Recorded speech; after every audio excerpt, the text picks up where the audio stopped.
It's a Godwinson. Live news alert. We've not seen all of the 7 hours that they interviewed Millennial Woes for last night, but the clips I have seen seem quite pertinent, don't you think? It seems like a tale is being told by people who weren't there. The gaslighting that went on, Millennial Woes gaslighting two Canadians who weren't there. That's what I managed to glimpse, but I think we're going to go over it.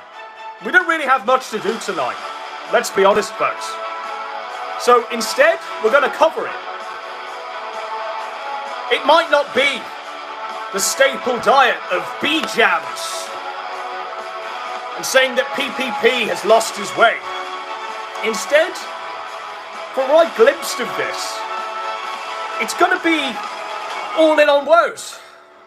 And however the chips fall at the end of the day, you'll have to decide. Because it's like going through one's personal history on the internet. Except being told by a dog fucker. We've got some Maltesers. I'm going to have a Maltese before we go into it. I've not had a Maltese in a while. But I feel it apt.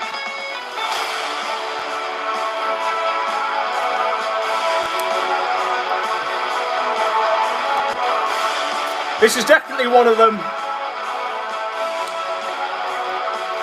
Maltesers ain't what they used to be. What can I say? But this is definitely one for the Anglo side of my audience that, bizarrely, when I look at the analytics, makes up about 50%.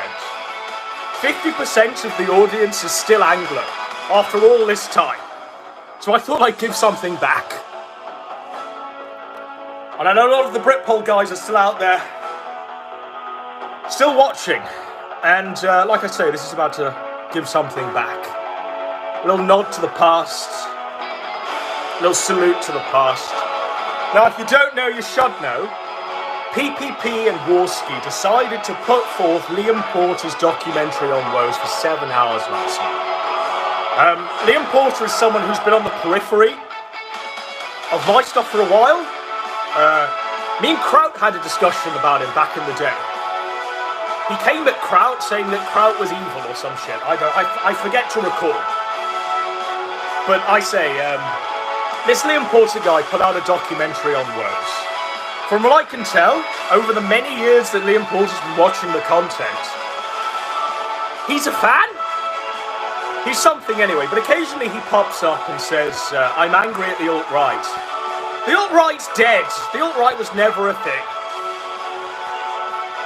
The alt-right was led by people like Richard Spencer and Millennial Woes, which tells you all you need to fucking know.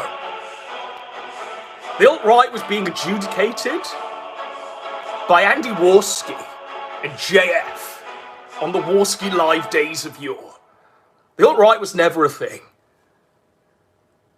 The alt-right was something that we used as a boogeyman to scare Sargon. That's the reality. We all took on wacky-ass viewpoints to scare and bully Sargon back in the day. That's the reality of it. Whatever's limped on of the alt-right, it certainly in Britpol circles, has turned into Brutus, and his manifesto of sorts has turned into... So, bit of Britpolism here. There were 14 words, right? We're all aware of these 14 words. There's been a new movement to have like 57 words, 88 words, 900 words. They keep adding words to the words that already exist and injecting nods to the British Empire or some nonsense. But that's the current state of Britpol. That and North FC memes. But no, there was no alt-right. The alt-right, as it continues now, is probably in the hands of Nick Fuentes, which says it all, right? Which says it all. But yeah, the bits I've seen of this are quite... We've called this stream a Tragical history tour. And I think it is a tragical history tour. Now, if you're not familiar with Millennial Woes is the Kevin Spacey of the alt-right. Millennial Woes, essentially, was the alt-right version of Jahan's. For real. For real. And we're going to get into exactly how and why. Now, whilst he may not have been less testosterone than the average woman, titted monster, he was Millennial Woes. Millennial Woes was essentially a NEET in his dad's bedroom, whose favourite doctor in Doctor Who was Sylvester McCoy, who came from the same path of hatred and bile that Jahan's came from. But the hypocrisy of Woes in the audience that followed him was that whilst we pilloried Jahan's, we couldn't pillory Woes for being exactly the same, for being a complete mirror to Jahan's. We're going to get into exactly how Jahan's and Woes tie and link together, and I think even in this show, this KC, Millennial Woes in the Casino, Beards and Shags Dogs, it's addressed that Woes and Jahan's were very, very similar back in the day. And it was pure, what would you call it, bias? That we didn't also pillory Woes over the coals in the same way that we did Jahan's.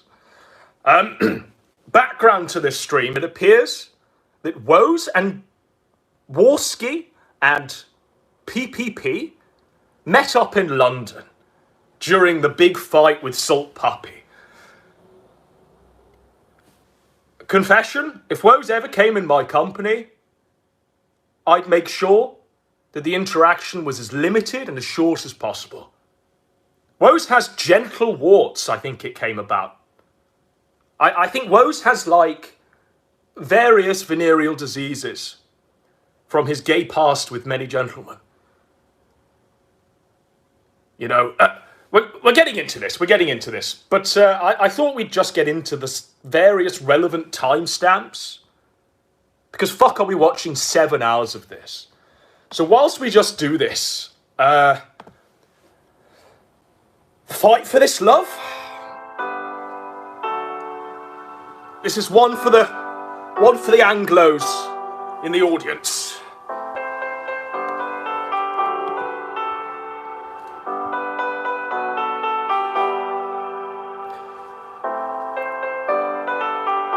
I don't care what anyone says. Cheryl Cole back in the day had it all. I don't know about now. But back in the day, especially in this video where she's dancing about, you know what I mean?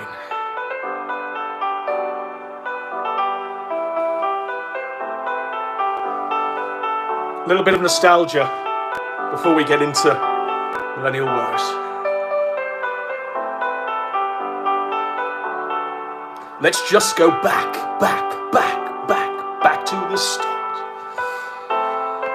So handily, PPP has timestamped the Kino Casino. Question. Already they're on the bestiality question, so I think it's pertinent now to get on to them. Now, I'm not saying that this is the most riveting show, like at all. This show is actually quite poor. And the interview that takes place of Millennial Woes doesn't really hold him over the coals or anything like that. It's actually quite dreadful. But it's certainly one of those where we can, from the Anglo side, actually lay the truth down. Actually say that he's gaslighting you and lay it down. Because the colonists ain't up to much on this, let's be real. So they're going to pin him instantly on the bestiality question. It was at 2 million subs. Everyone loved him. As soon as he's finished being retarded. And lost 5 sponsors, 4 or 5 sponsors, 2 apologies, lost like fucking 100,000. Occasionally it's good to just watch this and see how far it's all fallen and how shit it is. So, I mean, look at that. So it's crazy. Yeah, not even like a real thought. Just a joke. Yeah. Now, as we can see, if you've not seen Woes in a long time, he has an incredible fondness for these weird synths for sitting in darkness, and we'll get into Woes, but nothing has changed, folks, is what I want to point out here. Nothing has changed on the Woes front. In 2014, you had the freedom to say offensive jokes, but also to say things that are just off the, like, just off, what's the word, like, flights of fancy, Color, stream of consciousness, Yeah. just thinking, well, you don't even know if you mean it, you're just saying, you're just exploring the idea. You couldn't do that now on YouTube, no way. And I made a bit of an allusion to this earlier when I said that you're the master of the bestiality question. That's a good example, yeah. Do you want to address that? Because a lot of people believe that you are pro-bestiality, that you want to fuck animals, that you're turned on by animals. Where's the lie? You want to address how that... Where is the lie, ladies and gentlemen? I can't, if you want, I mean, I'll just clarify. Because we're about to go into it. Come on, clarify the comments, Woes. Do it again for us now. Now, if you don't know, you should know. Woes flew out to a conference. I think Richard Spencer invited him. And on this platform that he had, he decided to defend bestiality and say there was no moral objection to it or some nonsense. Whoa! Yikes! But it's refreshing to still see that in the space year 2012. 2012? Sorry, I was reading the date there. It's the 12th of November, 2022. It's refreshing to see that Woes is still doubling down on the bestiality question. The first bestiality. Holy fucking shit. I just want to clear up what your expertise is in this matter. Surely it's None. not... None. I don't have any fucker. expertise. No. Let me clarify first. I'm not pro-bestiality. I don't want to fuck animals. Okay. This is nonsense. What happened was I did a video about the topic because I was thinking, if you're an atheist, or if you're not religious... I mean, guys.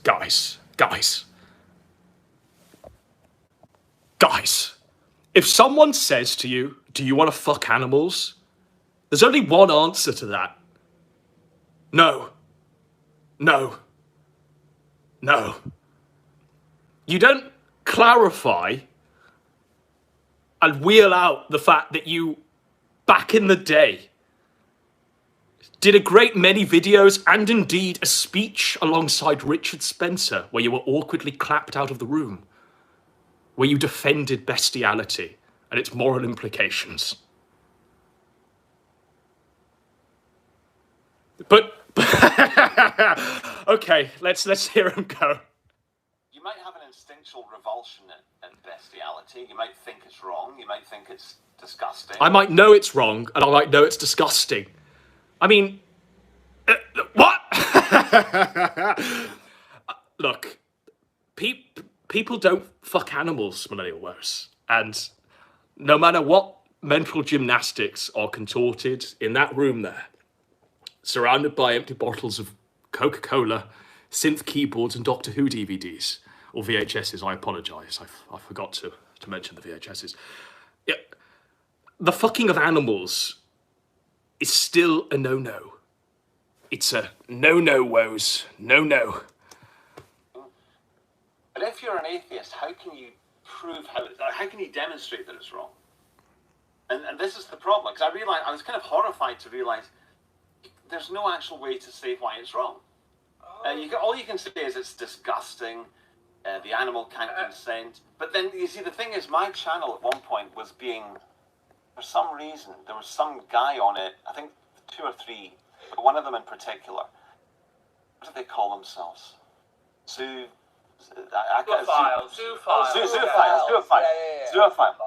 And I was getting into conversations with that, and I think, like...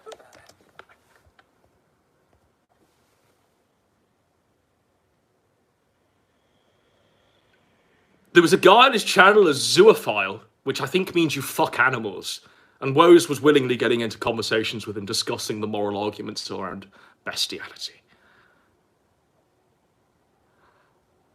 Guys, if someone comes up to you and says they fuck animals, do you know what you do? You walk away. You say, not today. Not ready for that one. Whoa, yikes, goodbye, what the... And you fuck off. You hit the road. You go to the shop for a pack of cigarettes and never come back. You don't engage the guy in philosophical discussions on whether or not fucking the animal is consensual.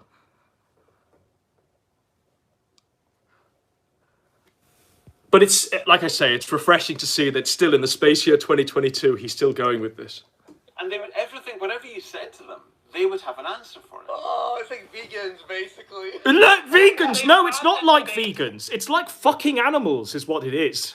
It's like vegans. 500 times, 1,000 Can you times. stop with the low IQ interjections, Andy? Exactly. Whereas for you, it's the first time you've debated this topic, so you don't know, So you you're felt not like an ready idiot. for their stuff. Yeah, I did, and it horrified me to realise, okay, so I actually can't demonstrate why it's wrong. It horrified him to realise that he couldn't demonstrate why fucking animals was wrong. What? What? What? Yeah, it's about the ethics of animal-human sexual relations. That's what it's all about. That's what it's all about, folks. So then what's to stop people just fucking doing it? And that was the point. So I then gave a speech in America. He then gave a speech. How he undersells this? Not only had he... This is going to be a fun one, I can already see it. Not only does he... just, I don't know, is it gaslighting or what? Let me just clarify my thoughts on bestiality and say that there's no moral objection to it. He also just sweeps under the rug there that he went to Richard Spencer's conference on the alt-right and decided to use that platform to talk about how it's okay to fuck animals. Maybe a bit too relaxed, because someone gave me a pill to calm me down, a Xanax. It was a pill, guys! I was drunk when I doxed Godwinson. Yeah, because it was going to be 200 people in the audience, and that scared the shit out of me. Because Now, if you're familiar in Britpol, guys, you've heard this quote many times before. You've heard that it was a pill. You've heard that it was something that Woes had taken. At one point, I heard that Woes had taken something like, what was it? Some party drug for gays. But now it's just a pill, right? Now it's just a pill. The cope has been strong. I think it was 2016 when he went out there. But now he's just saying it was a pill. And he needed to take it, and that's what activated his almonds and allowed him to talk about defending fucking animals in front of an American audience who had invited him out, I think, to hear about the white race and how he was going to save it.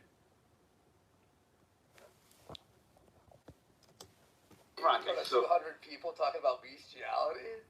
yeah, It's a bit of it's 2016. What can I say? And the media were there as well to make it even more ridiculous. Oh, fuck. So I was a bit too relaxed, and so I was in this middle of this speech, and I thought, actually, the bestiality thing is relevant here. Sorry, we've just got to set this down. We've just got to set this down. And I think we'll set it down, and we'll just give our take to this.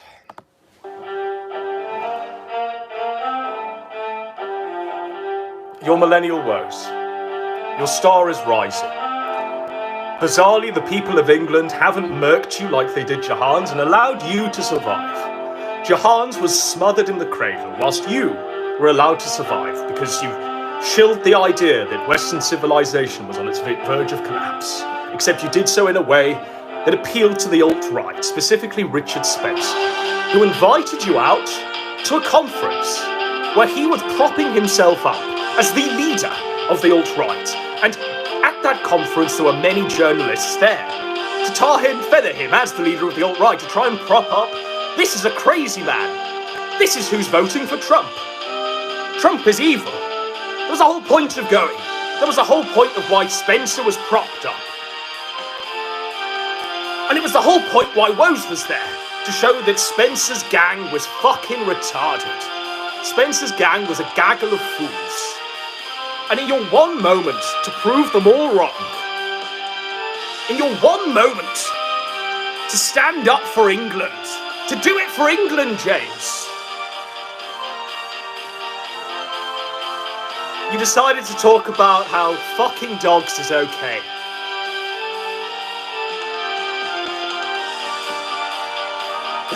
...2016, it was a vintage year, guys. What can I say? Subsequent to that, I think Woes got doxxed. I think there was newspaper articles.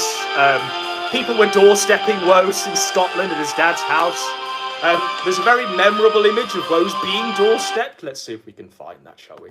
We'll carry on with the Pirates of the Caribbean.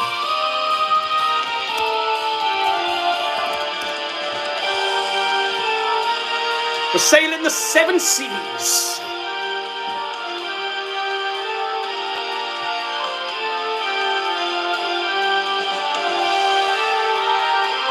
So you've just flown back from America.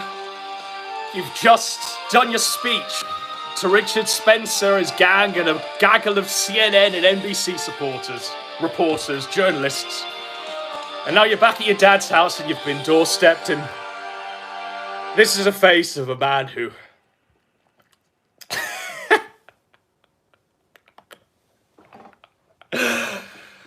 If only you knew how bad things really were, folks. It's fucking tough. It's fucking tough.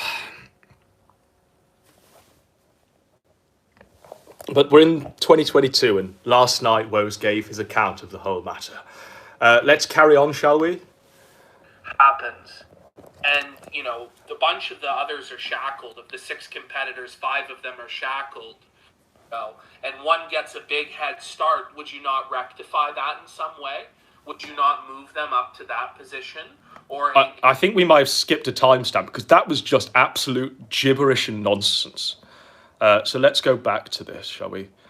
Bestiality question. Yeah, we clearly skipped forward. I can remember one of them. I said to him, well, how can the animal consent? And he said, well, animals don't consent to pretty much everything that you do to them. Yeah, they don't consent to being killed. They don't consent to going out for a walk. They don't consent to eating now. They don't consent to going to sleep now. So you're constantly forcing them. The dog doesn't consent to a walk. I'm pretty sure that anyone who owns a dog knows that the dog wants to walk. The dog doesn't consent to a sleep. I'm pretty sure that anyone who owns a dog knows that the dog wants to go to fucking sleep. It doesn't consent. It's not relevant here. And he also said that consent is also not relevant because his dog enjoyed it. What a disaster. What a disaster. Yikes. What a disaster. God. It is a serious problem for somebody who approaches the world through an atheistic or kind of nihilistic worldview. It's hard to say that anything is wrong. Well, exactly. And like killing your baby, issue. Ordering a man's execution in the street. There are different issues, like is necrophilia wrong or whatever. But bestiality is a good example of this, where if you're an atheist, well, the sky's the limit, really. And it's a problem. I think it's a real problem. Well, Destiny had a very... It's a real problem. It's a real problem. The sky's the limit, Andy.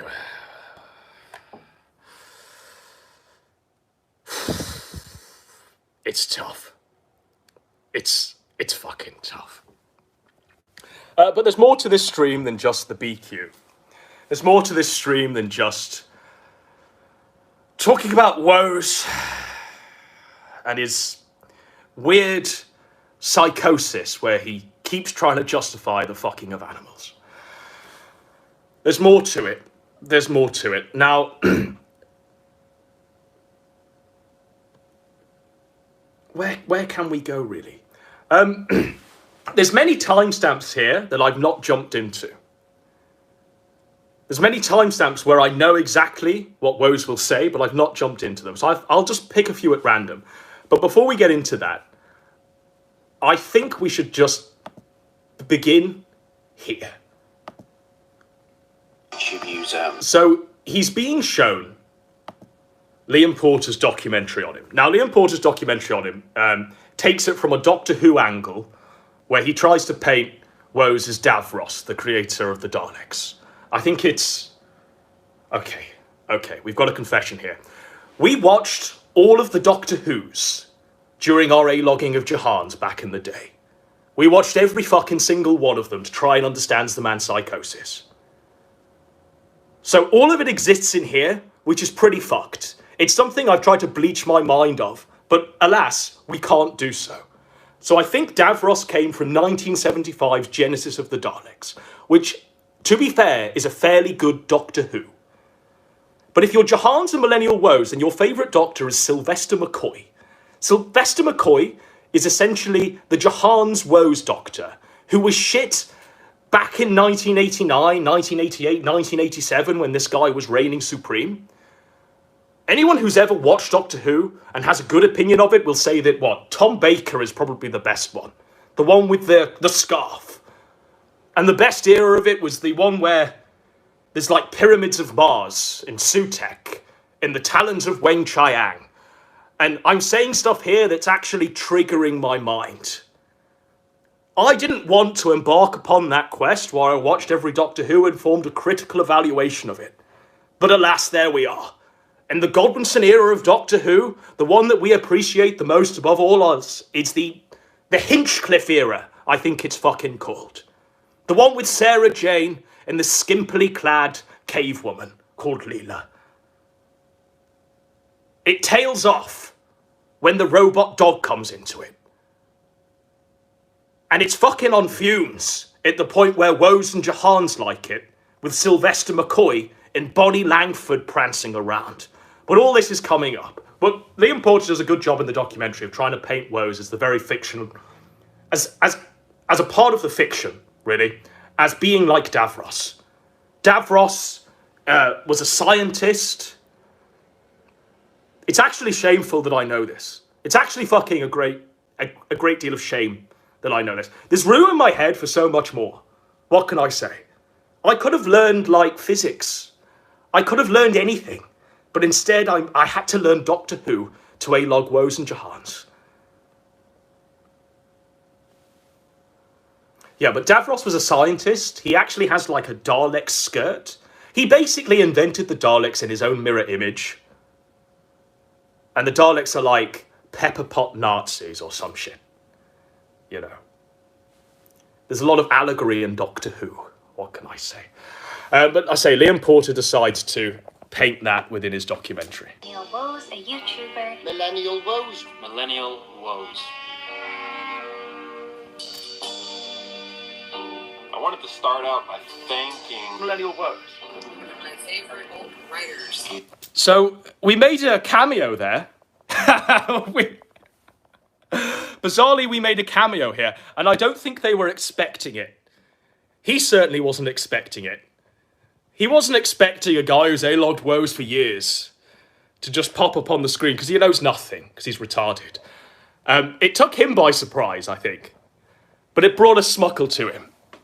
But I think we'll just go back and relive that moment, shall we? Millennial Woes, a YouTuber. Millennial Woes. Millennial Woes.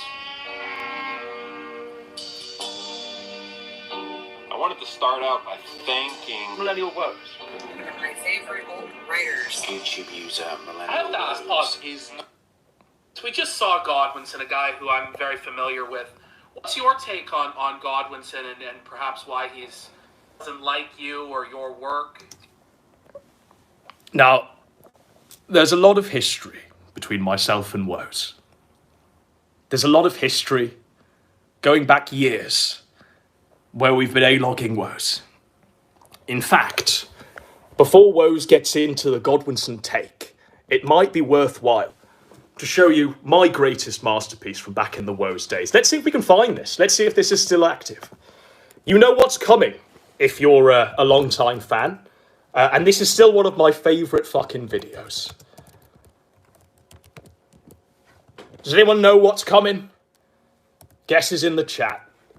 By the way, I hate Windows 11 because I have to keep shifting around the phone in order to type, because it's retarded. Because everything's in the middle of the screen. Someone... It's on BitChute. It's on fucking BitChute. Deary me. There used to be a comprehensive archive of all of my stuff. Alas. Alas.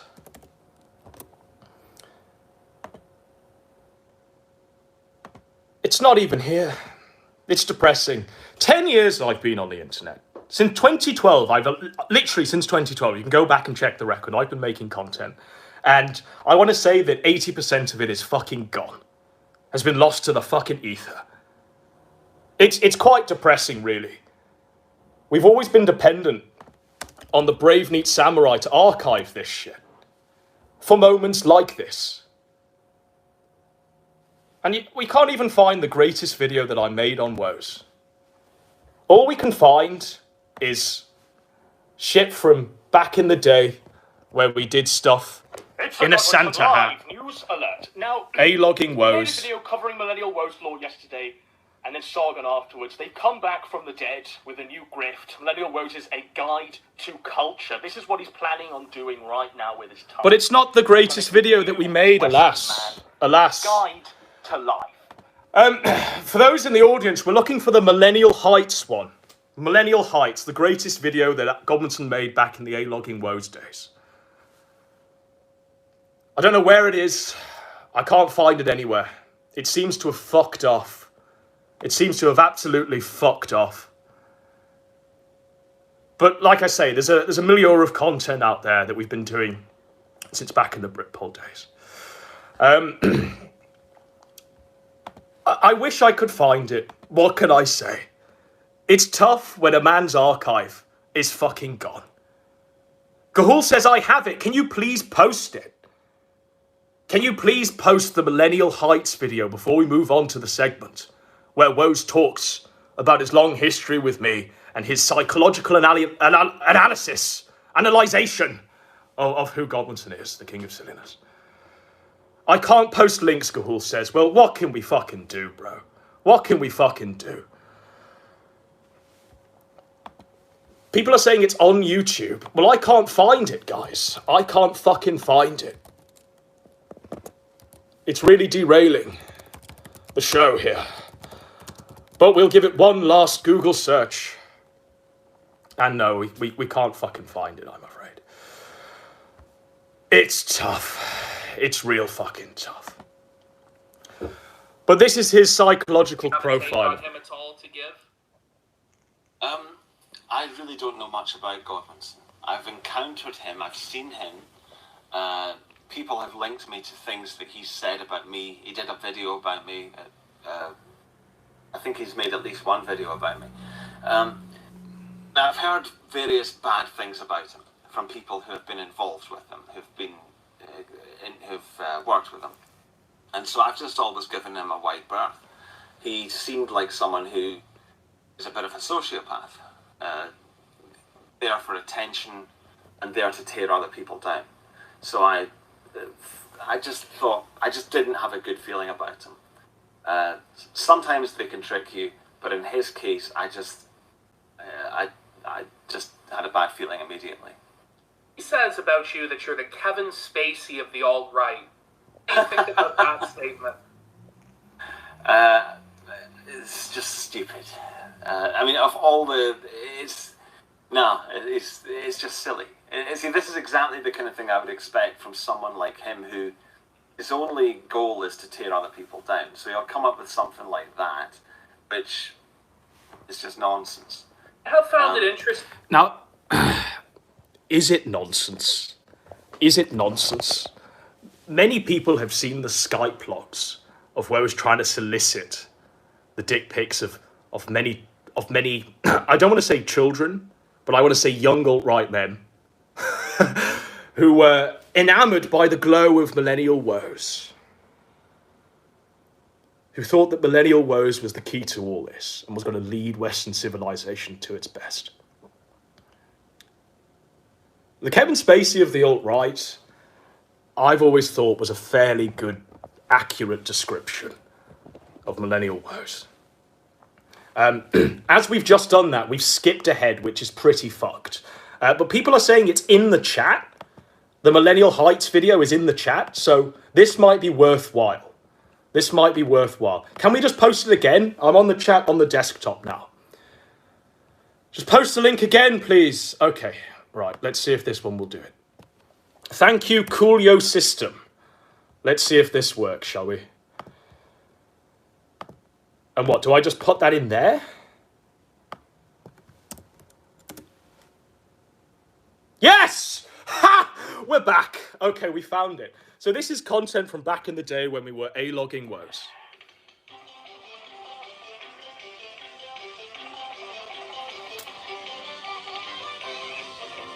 We might have to skip the intro.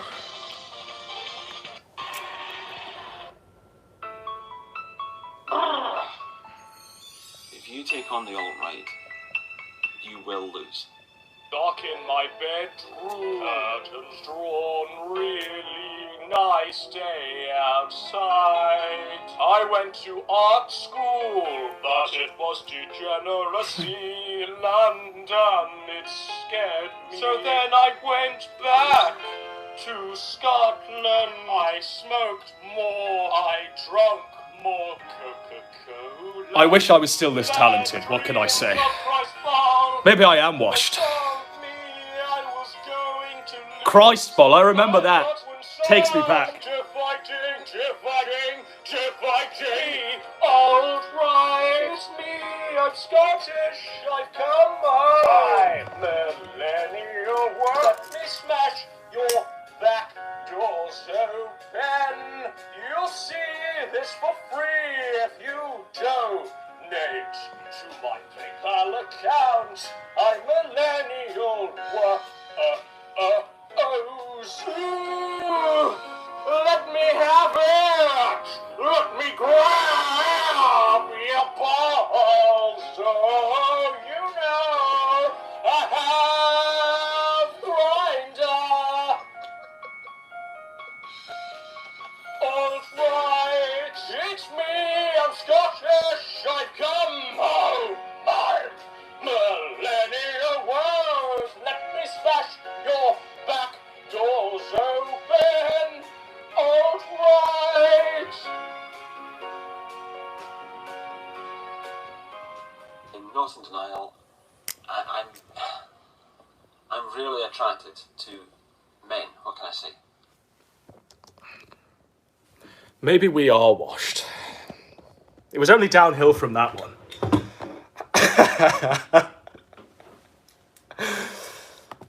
This is like 5 and But I say, we sort of jumped forward when we rested the phone on the keyboard. So we'll just I've go... been fighting against for years, trying to discourage, perceive that he seems to have come from. Okay, No. we'll go back Does to this where... worry me? Does this concern me? His channel. You or your work? Do you have a take Okay. on him at all to give? I really don't know much about Godwinson. I've encountered him. I've seen him. People have linked me to things that he said about me. He did a video about me. I think he's made at least one video about me. Now, I've heard various bad things about him from people who have been involved with him, who've worked with him. And so I've just always given him a wide berth. He seemed like someone who is a bit of a sociopath, there for attention and there to tear other people down. So I just didn't have a good feeling about him. Sometimes they can trick you, but in his case, I just had a bad feeling immediately. He says about you that you're the Kevin Spacey of the alt-right. What do you think about that statement? It's just stupid. I mean, of all the, it's just silly.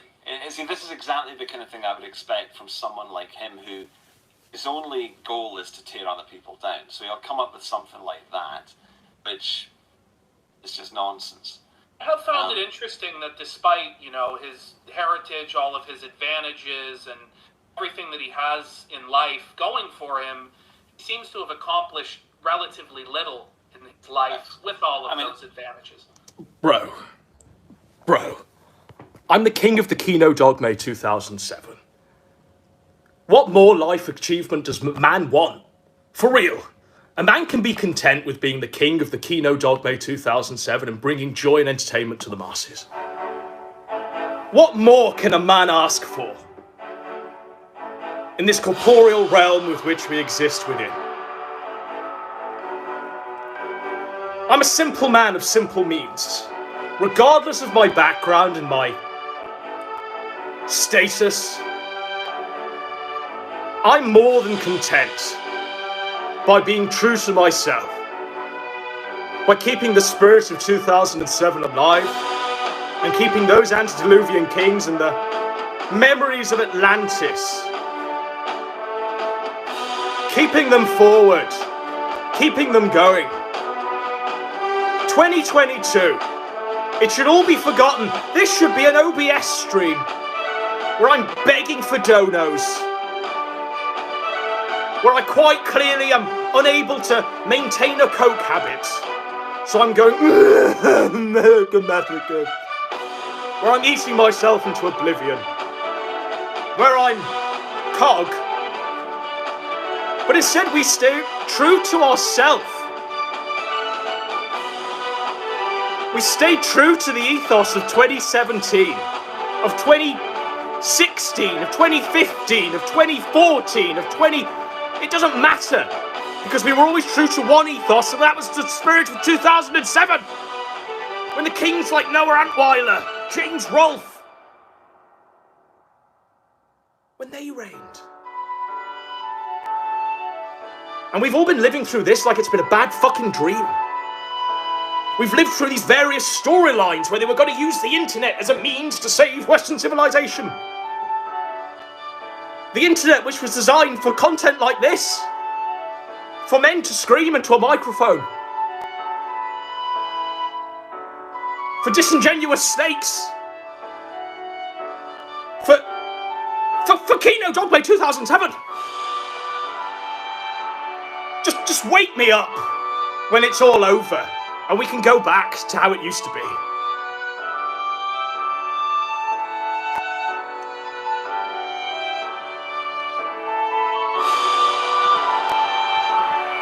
I don't know about his background or his advantages, but I did perceive that he seems to...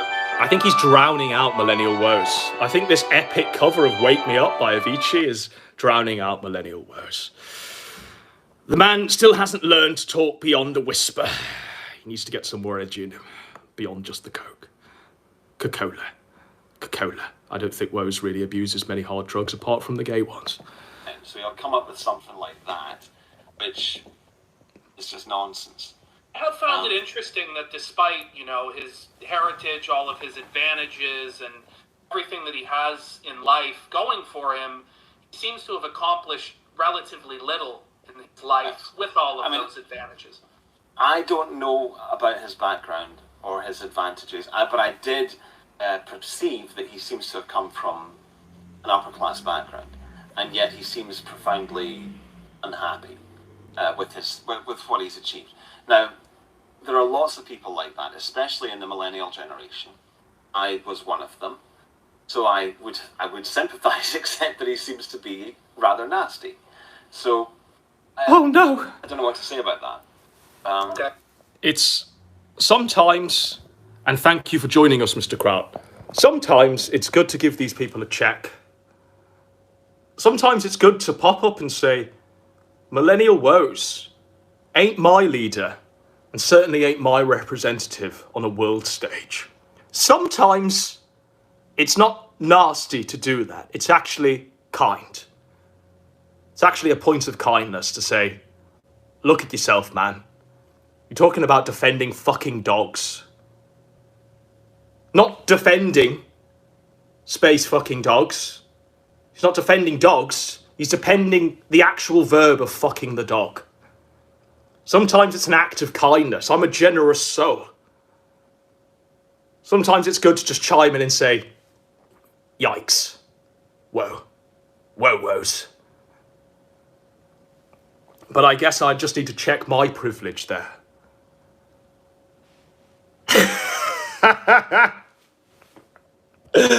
Oh.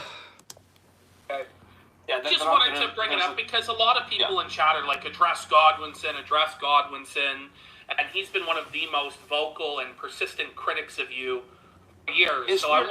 Maybe it's because I'm not on Twitter anymore, so I genuinely don't see any of this stuff, and I wouldn't want to. I would have no interest in it. there are a lot of people who are just bitches, and they're only in this, like, they see, obviously, I saw all of this as very serious.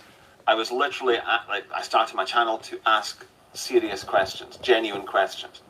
But there are other people who see all of this as just a kind of entertainment, meaningless, silly, and I just can't sympathize with that. You know, as far as I'm concerned, this is real. The West is falling apart. Our civilization is crumbling.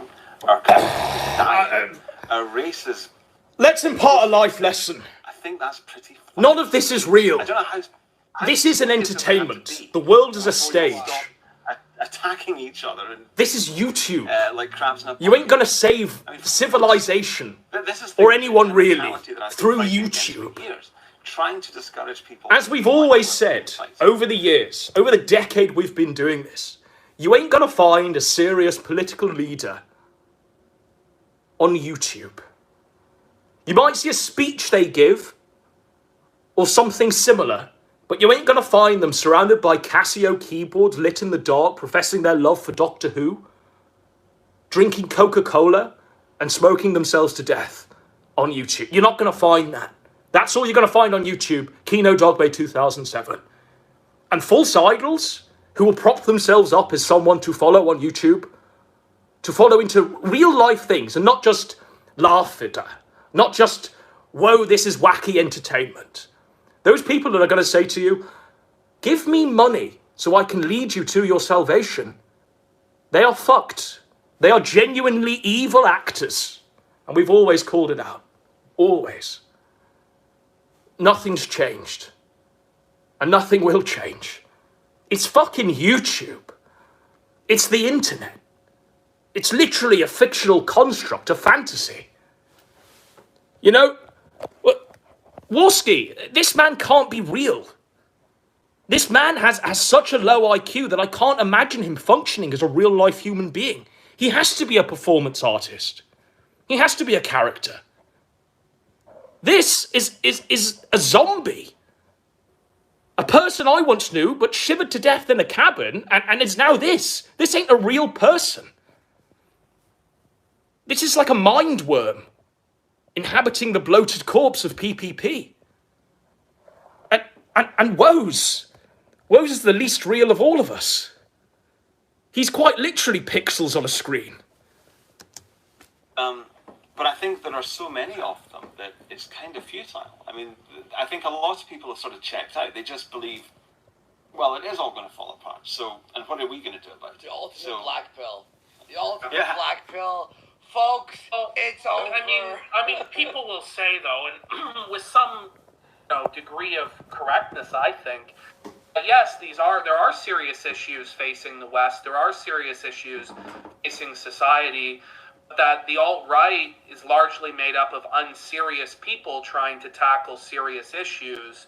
And because of that, it's good to see that some of the teachings imparted at the Jedi Academy didn't fail you, Anakin. Didn't completely lose you, Anakin. A certain amount of infighting is necessary to purge bad faith actors or unserious people. And so I have engaged in that myself. A lot. A hell of a lot. You're both engaging in it now. Yeah, I agree with you. There are bad people. And what's amazed me in recent years is how difficult it is to get rid of someone who is a bad faith actor, who is destructive, who is egomaniacal, who's a narcissistic sociopath. It's very obvious what he is. It's very obvious that he's constantly working against everyone else. And yet, people keep giving him a life. Now, the Woes narrative that he decided to put out into the ether was that I was an agent of hope, not hate. That I was working with, was it Southern Poverty Law Centre? One of these various Antifa organisations, or as Kraut would say, Antifa. Antifa. And that's sort of narrative that Woes came up with in a flightful, paranoid fantasy. All I can say to that is if that hope, not hate, were paying me to take down millennial Woes, that would be pretty based of them. If this was all a big psyop just to take down millennial Woes, that'd be pretty amazing of hope, not hate. In fact, my mind would be changed on them. I'd be donating to the Southern Poverty Law Centre.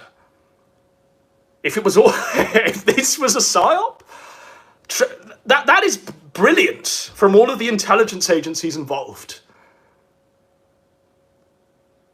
But the reality is that if we can't call Millennial Woes a false idol, whatever Millennial Woes is, he certainly wasn't my idol. And to say that he's just he's a Jahanic figure. And back in the days of Britpol, there was 2 runners and riders. There was Jahans and Britpol being posted almost every fucking day, minutely, analysing both of them. But Jahans took off purely because Woes decided to hide behind all of the crazy fucking, alt-right tier talking points that appealed to the Americans. So the Americans took him in, and Woes became a sacred cow that couldn't be pilloried, and we had to make do with Jahans. That's the reality of events. Hope Not Hate weren't involved in that. MI6 didn't pay me to do that.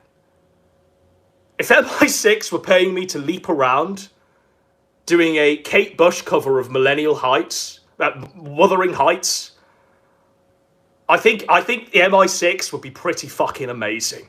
What a great place to work, is what I would say to that. I think that would be a pretty fucking great place to work. If their agents were all made up of people like me. Alas. 2 or 3 people like this that I've seen, and it staggers me that how they get away with what they do. So I'm not against. I would say Ethan Ralph is one of those people, and that's why. Ethan Ralph? Right, he was. Ethan Ralph is one of those people? What, Ethan Ralph's being paid by Hope Not Hate to discredit right-wing movements? Ethan Ralph is being paid by the CIA to discredit the right-wing movement.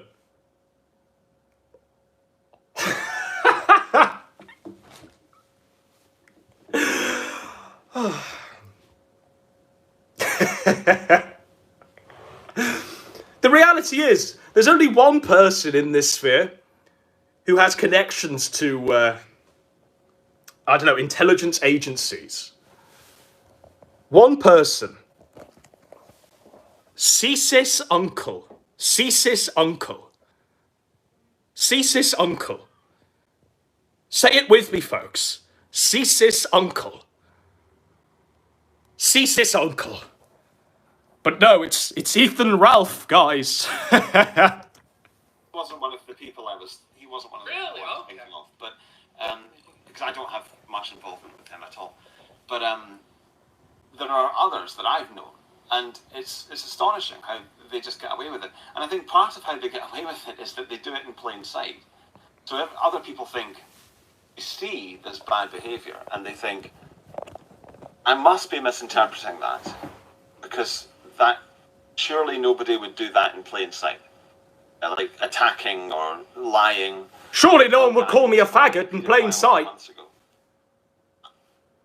Just for no basis. But Woes speaks to the kind of person that came onto the internet to do exactly what he says, to save Western civilization and not to have a fun time. Woes clearly didn't grow up watching people like Doug Walker, Cinema Snob, the AVGN, War Corps, Shitcase Cinema, and all of these amazing greats from back in the day. Woes was down in the gutter watching Doctor Who, Sylvester McCoy's Doctor Who, and holding up shit like The Happiness Patrol as real great TV. Holding up shit like... I mean, what other fucking shit stories are there? Battlefield. Battlefield. Now, if you can remember, we did a review of Battlefield back in the day, and this was a Doctor Who with Sylvester McCoy in the lead role, where they went back to the Arthurian legends of old, and his doctor was Merlin or some shit. And we reviewed that for fucking 4 hours. And I can still, in my darkest moments, when I'm purely sat in darkness and I'm reflecting on my life, I can still see that as a great mistake, that we actually sat there and watched that shit. It was incoherent garbage. It was like an Amdram production. It was like Sixth Formers had put it together. But to millennial woes, that was the apex of Kino. That's what radicalized millennial woes. Let that sink in. Let that sink in. Whatsoever. But he was just doing it right out in the open because he didn't care whether other people saw him lying or not. And this is the kind of thing where... Where's the lie? The only way you can... Like, in a medieval village, somebody like that would be dealt with very sharply, to say the least. Bro, in a medieval village, my lineage would protect me. For real. In a medieval village, the people like Jahans and millennial woes, they wouldn't make it, is all I can say to that. In a medieval village?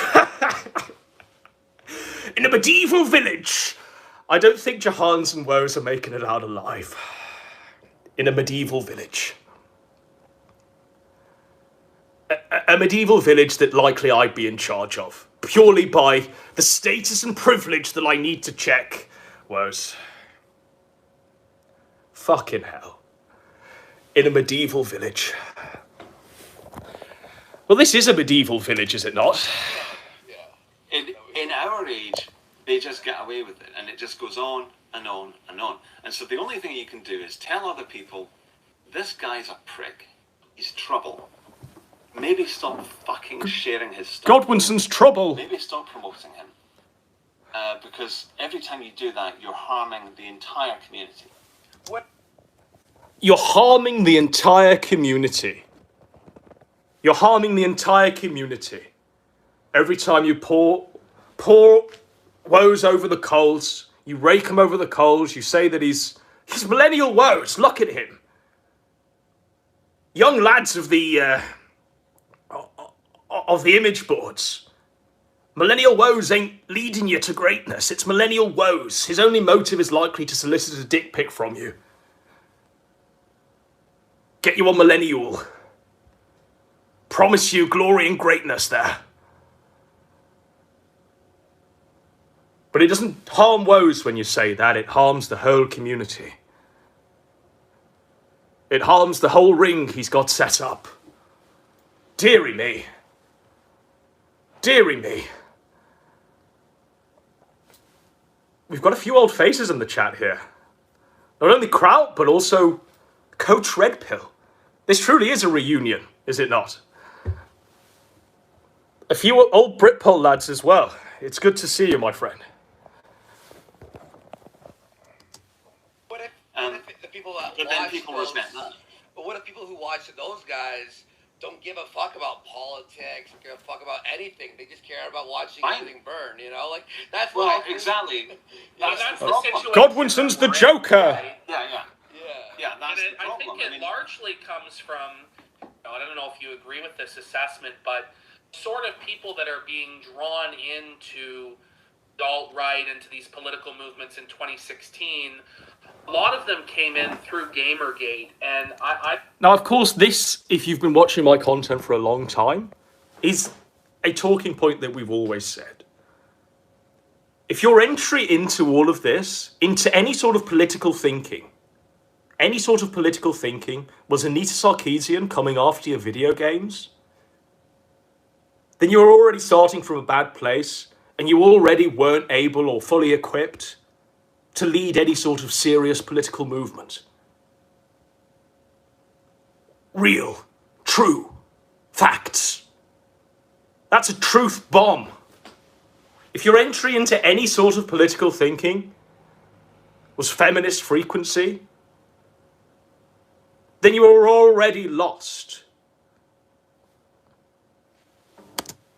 I feel like it was a fundamentally unserious way for many people to come in, and they come from a worldview of trolling and watching the world burn and things like this, and so because of that, that continues. I don't want to watch the world burn. To this day, I don't know if you see that. I just want to watch Warski burn. But that's something I've picked up. Can't a man have his hopes and hopes and dreams and hopes and dreams and hopes and hopes and dreams? That got you into this. 'Cause I'm for a me, humble it was man. A whole range of things, like signs of cultural decline, civilizational decline. Just very serious, very intense stuff. For him, it was that he couldn't play the video games that he wanted to play anymore. That was Sargon's And I entry remember into all thinking, this. fucking hell. That's such a shallow thing. It's so lightweight. It's and I get it that it is significant, and we're seeing it still. I mean, that whole woke craze is. No, it's not significant. Being triggered over Anish Sarkeesian and Big Red, time has shown that wasn't significant.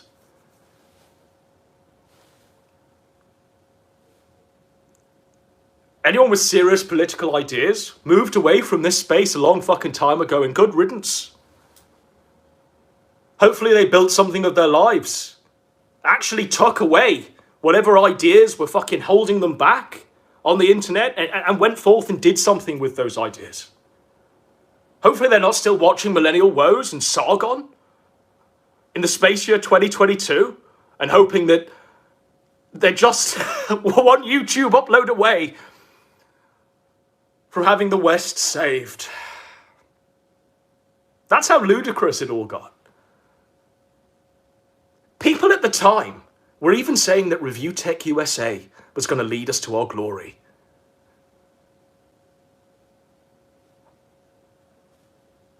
Rich from Review Tech USA was going to lead us to our glory. I'm glad a lot of this shit has fucking died a death. That's all I can say. Monday Matt, by the way, was going to lead us to our glory. But I remember thinking, but that's what his notion of it. Like, he would go back to 2012. No, I would go back to like 1900. Other people would go back to like. Woes would go back to 1900 in all of his critiques. Anyone with any memory of Woes' content used to see that he was going back purely to his time in art school and reinserting in his critiques. So, look, let's apply it to someone relevant today. Dutton. A Woes video was a Dutton video without the humour. A Woes video was a Dutton depression quest, basically, where he was essentially regurgitating a Dutton video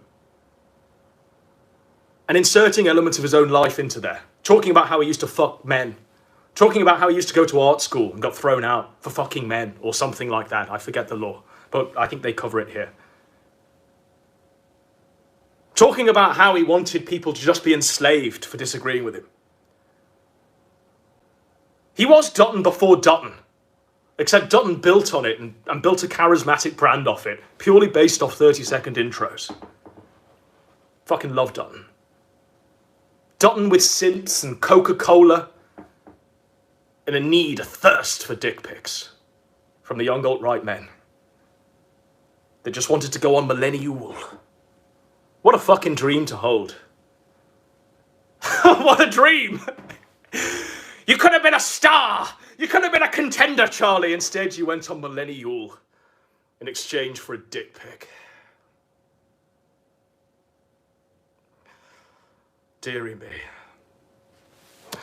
There's a serious difference in thinking there.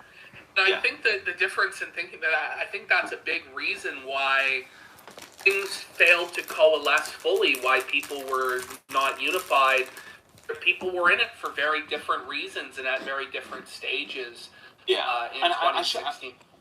I think I should say that Sargon was not in the alt-right, because you specified the alt-right. I should say Sargon is not one of that.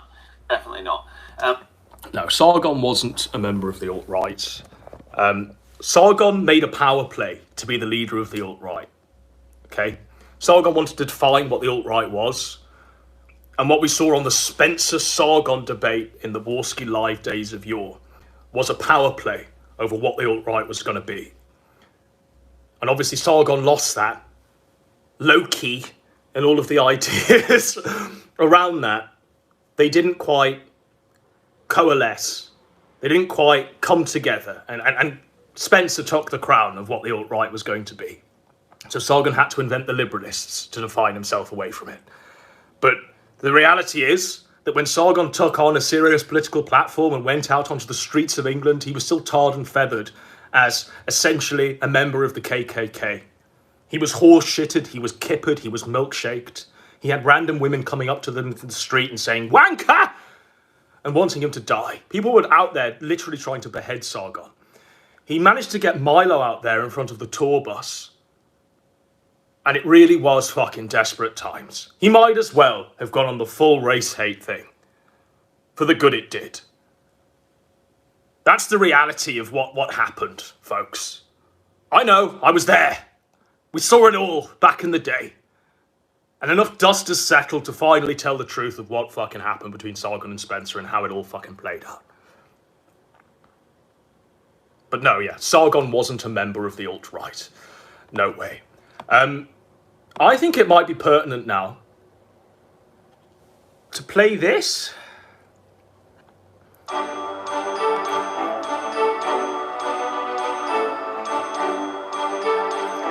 Because I'm making you all read books of old as we go through this Millennial Woes fucking appearance on the Kino Casino. And I'm actually having more of a good time than I thought I'd have. Going over it and recounting the history to people who weren't necessarily there.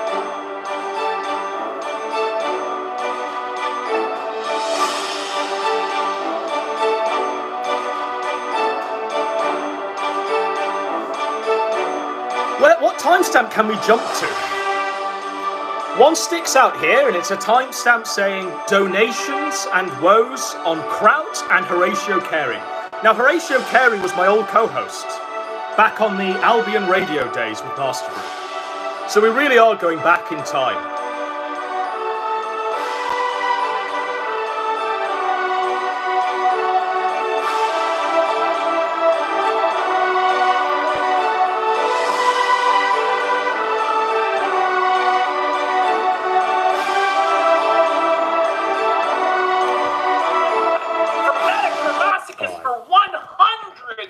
For $1 grillion. Huge support. What happened to all the Jannies from last show? Spam is ridiculous right now. Some homoerotic raid. Otherwise, great show as always. All these fake donos show huge support. Indeed. Yeah. Huge support. I don't know. Our Johnnies are taking a break. We like to give them extended breaks. You know what I mean? They have to enter. I mean, there's so many Jannies in the Kino Casino chat. All coming from Warski's Discord. It's actually quite shameful. And even they can't sweep it up enough to stop the Godwinson ones, the Candles, and the R.I.P. Andy Juniors. Millennial Woes throwing down the gauntlet, telling the enemies of the alt-right will lose. You say a bit about that. Did you really believe it, Woes? Yeah, and I was proven right. I mean, Kraut absolutely lost that. He set up. Kraut lost. Kraut lost. Kraut lost. Kraut lost. Hotjar helps you find out what people really think about It's your another website. advert. I whether- apologise. But Kraut lost. Kraut. Kraut lost. Kraut lost.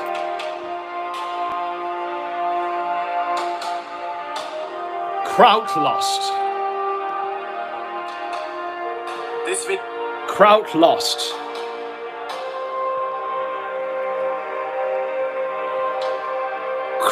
Kraut lost.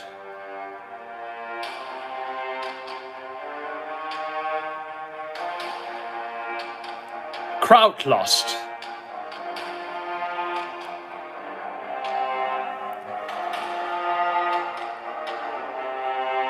Kraut lost.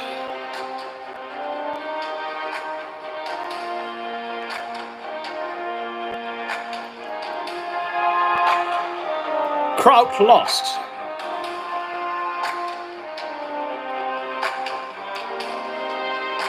Kraut lost.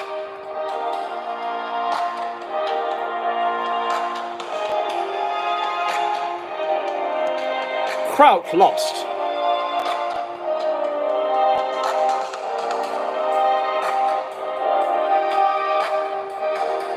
Kraut lost.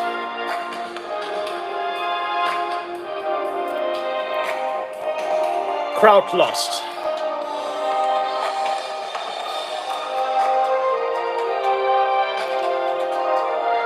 Crowd lost.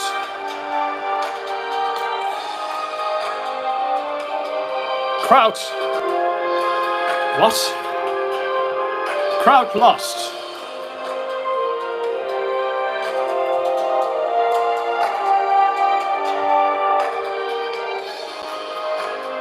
Crowd lost. Crowd lost.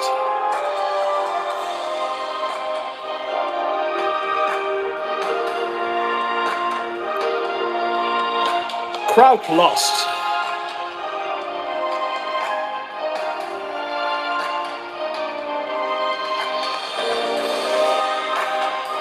Crowd lost.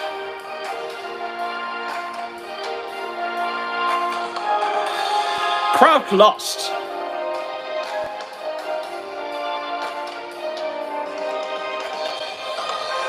Crowd lost. Crowd lost. This battle with the alt-right as it was. I mean, the thing is, all of this stuff is kind of ridiculous, and there is a limit to how people get involved and over-engaged in it at the time. But the truth, you've got to realise, at the time, we kind of felt that we were changing minds, on the way to changing society. Woes was changing minds and changing society. They were shit-scared. Holy They fucking wanted shit. to shut it all down. What ego. And I think it wasn't sort of hubris. Follow me, Western man. Influence on Good things. Lord. So the skeptics, crowd was one of those. The skeptics, I think, felt that we had sort of usurped them. And so they wanted, because they were the sort of edgy thing in 2014. And so they wanted to, neutralise the alt-right as a threat. And so that was what Crowd attempted to do by disproving our scientific claims, sociological claims, and so on. And what he found in a very long, painful way is that he couldn't. He had, and it just. So yeah, I mean, the other thing is you've got to realise that clip of me when I'm very intense and I'm saying you'll look very stupid at the end of this. That was also because he had harassed a young woman, female YouTuber, and tried to get her sacked from... Now look, Kraut did a lot of evil things and probably still does a lot of evil things. This guy. But Kraut learned to eat crow quite literally. Kraut had his redemption arc, and Kraut's a fucking bro. I mean, didn't Kraut win in a way because Rage After Storm is deplatformed, has never been heard from again. The alt-right has been banned from every platform, everywhere. It's no longer the force it once was. And he has a massive platform of over 500,000 subscribers. Well, of course. I mean, in the long run, he is in a better position than the alt-right, obviously. But not because he won that contest in 2017. I mean, he completely lost it and he had to disappear for a year. I mean, Kraut lost the battle but won the war, is the takeaway. He made an arse of himself. So in terms of that... I don't think even he would deny that is the case, that in that initial interaction with the alt-right, he was, blown out completely. He had to flee. I remember myself and Godwinson doing an intervention for him at one point when he was real low. And I reached out to him. And I tried to contact him and say, look... Well, thank God Kraut said no to that. Thank God Kraut didn't send his dick pic to you, man. Thank God Kraut listened to me and PPP and got on the road to pretending to be JF's Potatoes Parrot on YouTube to an audience of millions. So why is he doing it? So I tried to reach out to him, but he didn't reply. Thank fuck for that. But just to answer the point... Best move you ever made, Mr. Kraut. He's won because of his own efforts. He's won because his opposition were removed from the game board. So yeah, he's won in a sense. Of course he has, but not through his own, not because he's got the better arguments or whatever. He's does it matter really? Someone says, I hope the potato lady's okay. Yeah, same. I'm looking forward to the Christmas stream. Me and Kraut have a sort of yearly tradition where we watch the Christmas dinner stream. So and you can have clever arguments in the expect that one. It simply does not matter. And that in turn is why they don't want the alt-right or the dissident right or whatever to have any social power. So that's why they had to remove us from those platforms. I mean, it's, yeah, of course. Okay. Now look, Woes is removed from it. He's the most banned person ever. He's removed from these platforms. Like, Woes is still on YouTube. He's literally on a show on YouTube right now with two people who have also been banned from YouTube. It don't mean shit. It's only Woes' own self-importance that thinks he's some sort of cultural leader of our times. The reality is Woes lost. Woes lost purely because he wasn't as entertaining as Kraut. And that's when you know it's fucking tough. Because they huffed their farts so much, they allowed Kraut in the darkness to build himself back up. That's the reality of things. Kraut was allowed to eat as many chopped livers as possible, was allowed to sleep upside down and build himself back up into something that was going to be successful. This guy, all he did was moan about 2016 and how it should be 2016 all over again. That's the reality of this. Kraut says making the parrot my avatar was the best advice Godwinson ever gave me. True that. Fucking love you, Kraut. I hope you're doing well. But Woes should have listened. Kraut should have listened to Millennial Woes. Holy shit. We got 2 more donations we got to get, and then we got to start this documentary. We'll be here forever. Michaela Shapernova for $20 says, how about we address the pedophile question? How about we address the pedophile question? It only took them fucking 55 minutes, 33 seconds to address the pedophile question. But I'm ready. We're about 77 minutes into our stream, and we're just going to address the pedophile question. Shit's about to get fucking real, folks. Solution for it that'll make everyone happy. Too bad it's illegal. Oh, should it be illegal? I don't think so, Michaela Shapernova. What?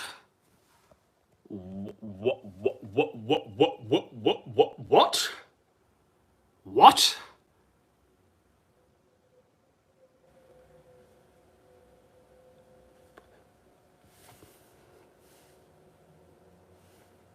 I'm lost for words. In fact, let's hear him say it again. Do it again. Play it again, Sam. We might have to go back a bit. Was, blown out completely. He had to flee. I remember myself and Godwinson doing an intervention for him at one point when he was real low, and was blown out completely. We just have to let it play, unfortunately, for a second, until we can hear him talk about how paedophilia shouldn't be illegal. He was real low, and I reached out to him, and I tried to contact him and say, look, we don't need to do this. Because I felt that the guy seemed to be unbalanced. He seemed to be obsessed, really obsessed. And it seemed obvious to everyone else that he's going to fly into the cliff. So why is Kraut really flew into that cliff, didn't he? Why is he doing it? Come on. So I tried to reach out to him, but he didn't reply. Yeah, I agree. Kraut should do an intervention on PPP. He's not one. Kraut and Godwinson need to go back and relive the fucking Kraut intervention, except this time with Mr. PPP. He's won in a sense. Of course he has, but not through his own, not because he's got the better arguments or whatever. He's does it matter really at the end of the day who has the better arguments, or does it matter who's has power and who's? Oh yeah, you're absolutely right. You're absolutely right, and this is part of the lesson that we've all learned through, especially through COVID, that power is everything, and you can have clever arguments and the facts on your side. It simply does not matter, and that in turn is why they don't want the alt-right or the dissident right or whatever to have any social. We had to go back. That's why they had to. We couldn't, for some reason, we can't skip back 10 seconds. We have to go back a few more seconds. Okay. We got 2 more donations we got to get, and then we got to start this documentary. We'll be here forever. Michaela Shapernova for $20 says, how about we address the pedophile question? I've got a final solution for it that'll make everyone happy. Too bad it's illegal. Oh, should it be illegal? I don't think so, Michaela Shapernova.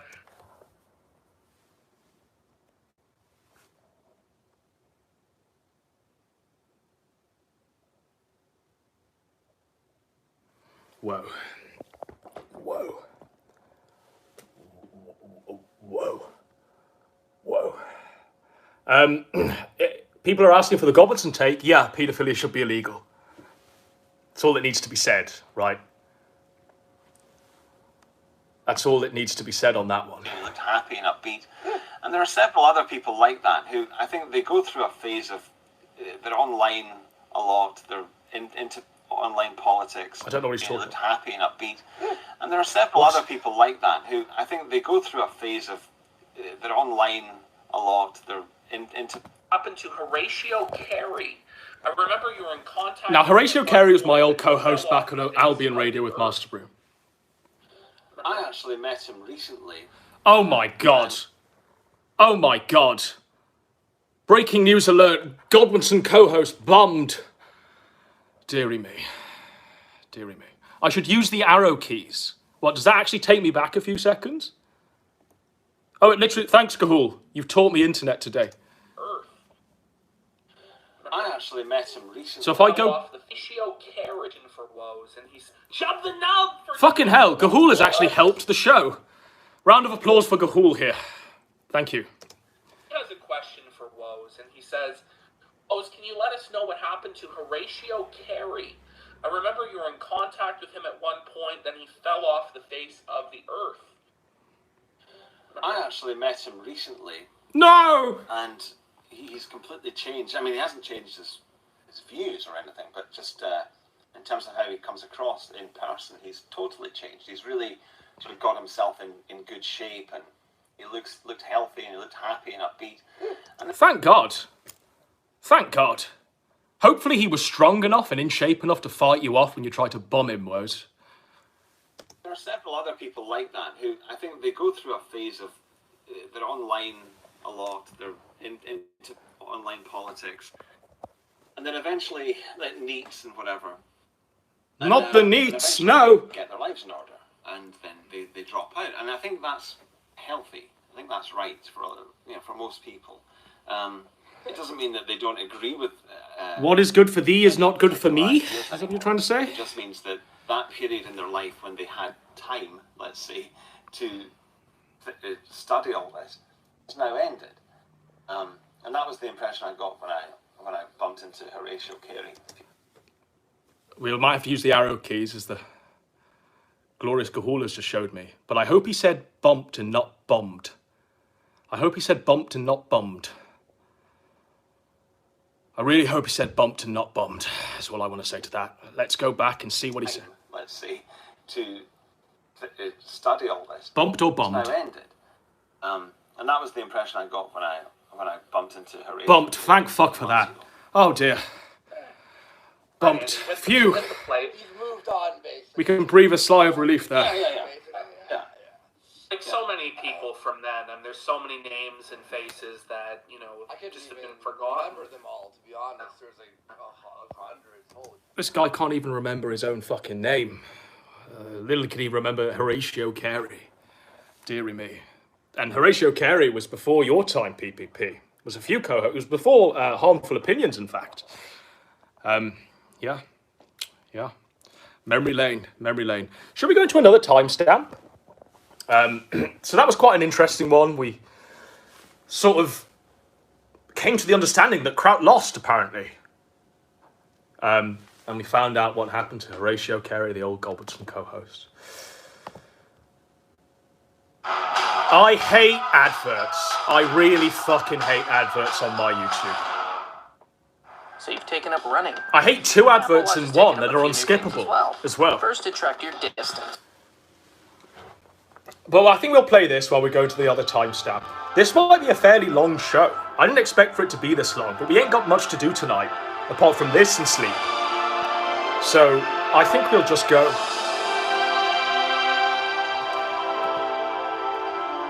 Another timestamp? What can we go?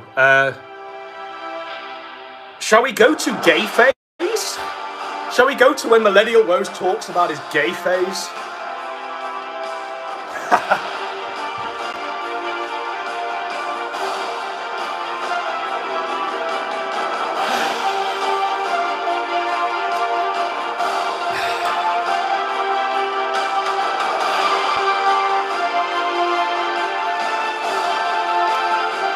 All the Britpop tunes are out tonight, orchestrally remastered.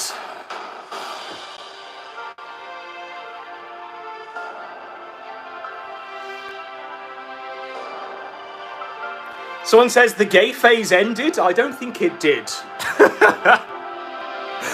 I really hope he said bumped. That's all I can say.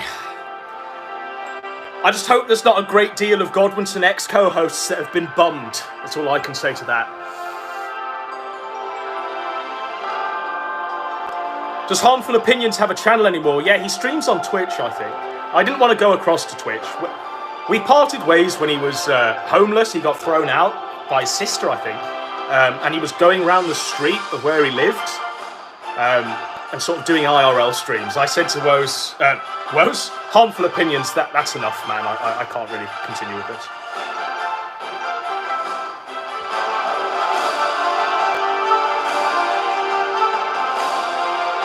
Someone says, Woes grabbed my ankle in an airport bathroom stall.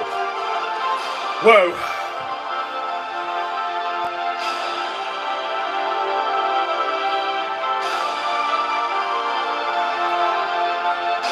Someone says they remember H.O.'s IRL streams, as do I. To be fair, they were pretty funny, but the guy was going through a psychological breakdown at the end of the day, and we had to part ways. I'm not a qualified physician or a doctor. I'm just here to have fun, and I'm not here to corral someone with serious mental issues. I'm just here to have a good time. Someone says, I remember Harmful Opinions offering bacon cheeseburgers to Muslim teenagers in London. Yeah, that's how far it got. So we knew we had to part ways. Someone says, breakdowns are funny.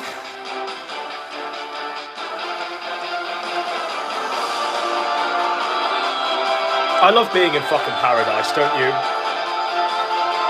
Alright, let's go to the gay phase timestamp. So, it's 1 hour 34 seconds in. The gay phase timestamp. My body is ready. Do you still believe that you have to go through a gay phase? I wouldn't say that, no. Okay. I would say that was... We might have to go back to the relevant part of Liam Porter's documentary where he talks about Woes talking about his gay phase. As you can see here, Gahul, we're learning. We're learning, Gahul. Look, man. Look. It might help that we also share the same laptop, and you can teach me the ways of how to actually fucking use this laptop, Gahul.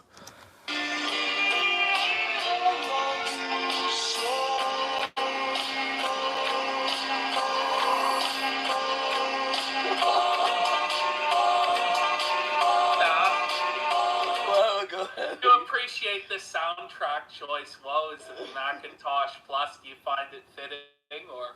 I didn't actually know that's what it was. Really? Yeah, I guess it's cute, yeah. There's a guy in Britain called Chris Morris, who Liam Porter is a big fan of. And Chris Morris used to do something called The Jam in the... He did Brass Eye, I think, Chris Morris. I think him and Charlie Brooker used to work together quite extensively. But you know what? I'm not going to talk about fucking Chris Morris. The 2000s, and you can definitely see the influence of that here. Sort of trippy. Now, if you're a long-term Godwinson fan, a lot of that was based on Brass Eye. Behind the curtain here, behind the laughter. Esoteric shit. Yeah. So where to begin? I'm Scottish. Nathan Barley, that's right. That's what he did with Charlie Brooker, the guy behind Black Mirror. East of Scotland. And Screen White. I think that was one of the first times I'd spoken to the camera. Oh, So, really? Yeah, so you can see it's a wee bit awkward because, you know, it takes a while. It's a fucking weird thing to do at first. Yeah. To talk to a camera in your room, on your own, you know. Very strange. Middle class. I was ultra liberal at 18. Taboos, rules, and morals were just things from the past. The noughties happened. I went through a gay phase. I think it was a phase I just had to go through. You have to go through a gay phase. What did you mean? Do you still believe that you have to go through a gay phase? I wouldn't say that, no. Okay. I would say that was... I don't say I had to go through it. I think that was really to do with the 90s. I think that was the cultural pressures that were there. The cultural pressures that were there in the 90s? the cultural pressures that were there in the 90s. I wasn't in my adulthood in the 90s, but I'm aware of a few people that were, and I'm pretty sure that they didn't have to go through a gay phase. I'm pretty sure that there was no cultural pressures in the 90s forcing them to go through a gay phase. So the gay phase that Woes is alluding to here is that in art school in London, Woes was literally a fucking rent boy. Woes would literally sleep with men to pay his rent. The gay phase, the pressures of the 90s. I mean, come on. Now, Coach was in the 90s were probably Coach's decade, or the 80s. But Coach was certainly active in the 90s. Did Coach go through a gay phase because of the external pressures of the 90s? X to doubt. X to doubt. But I guess if you just live through the 90s in your adulthood, you're going to go through a gay phase.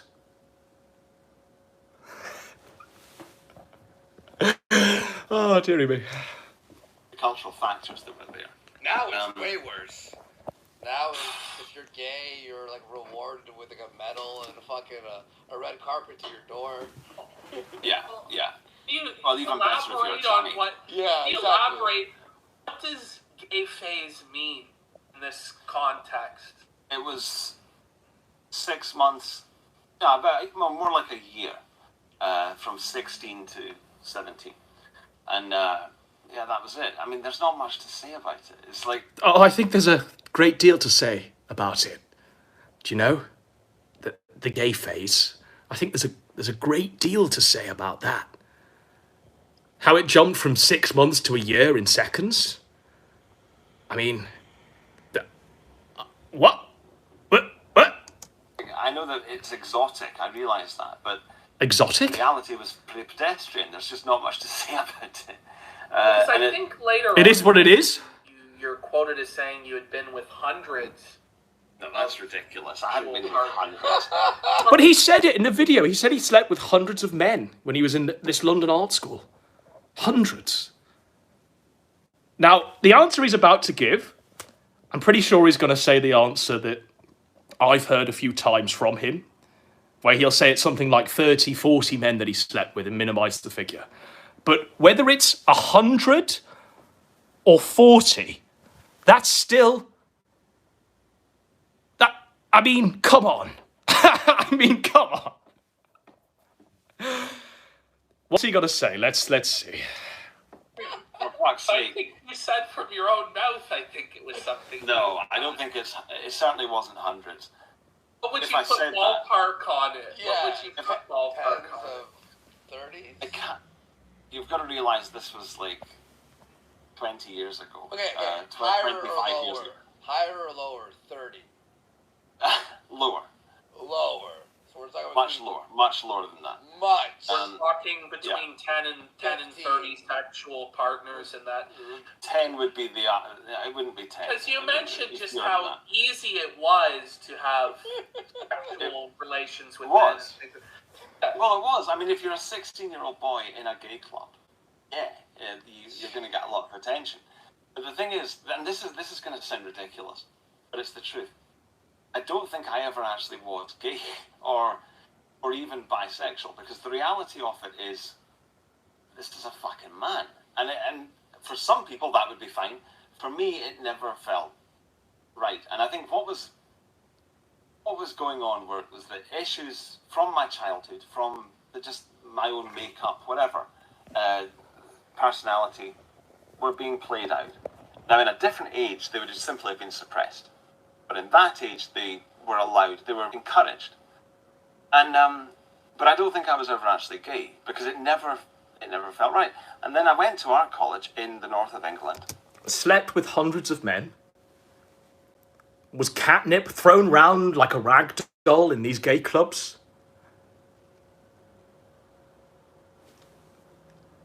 The gay phase. The gay phase. Just a phase. I mean, holy fucking shit. Now, the amount of accounts that Woes has given over the years of the gay phase, they've been pretty wild and they've all been contradictory. But in the space year 2022, he's now saying that he's just completely straight. That's the cope we're in now. It is what it is. And I don't know.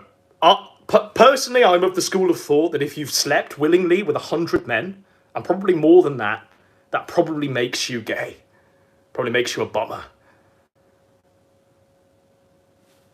But I don't know. Maybe I'm just not with the times. Maybe I haven't studied the 90s closely enough to understand the social and societal pressures, the cultural changes at play. Maybe that's just me. But let's hear him go. And promptly fell in love with a girl. And that was it. And I mean, you say it never felt right, but if you had multiple male partners, I mean, clearly something was. Oh yeah, because something was feeling good.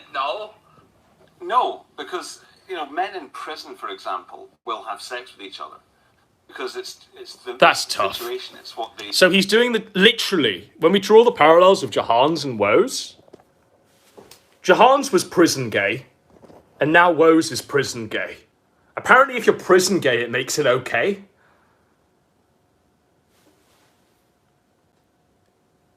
Now, I'll be honest, Woes being gay has never really bothered me.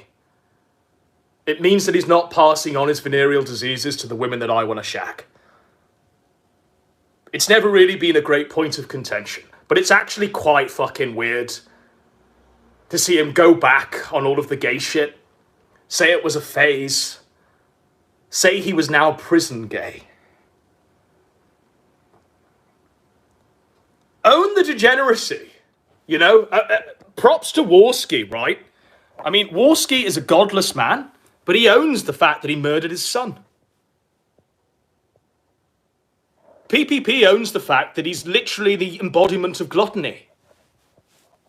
Own the fucking degeneracy. Is PPP in 20 years' time going to say, I went for a fat phase, it was 1 or 2 hamburgers, I never really enjoyed them,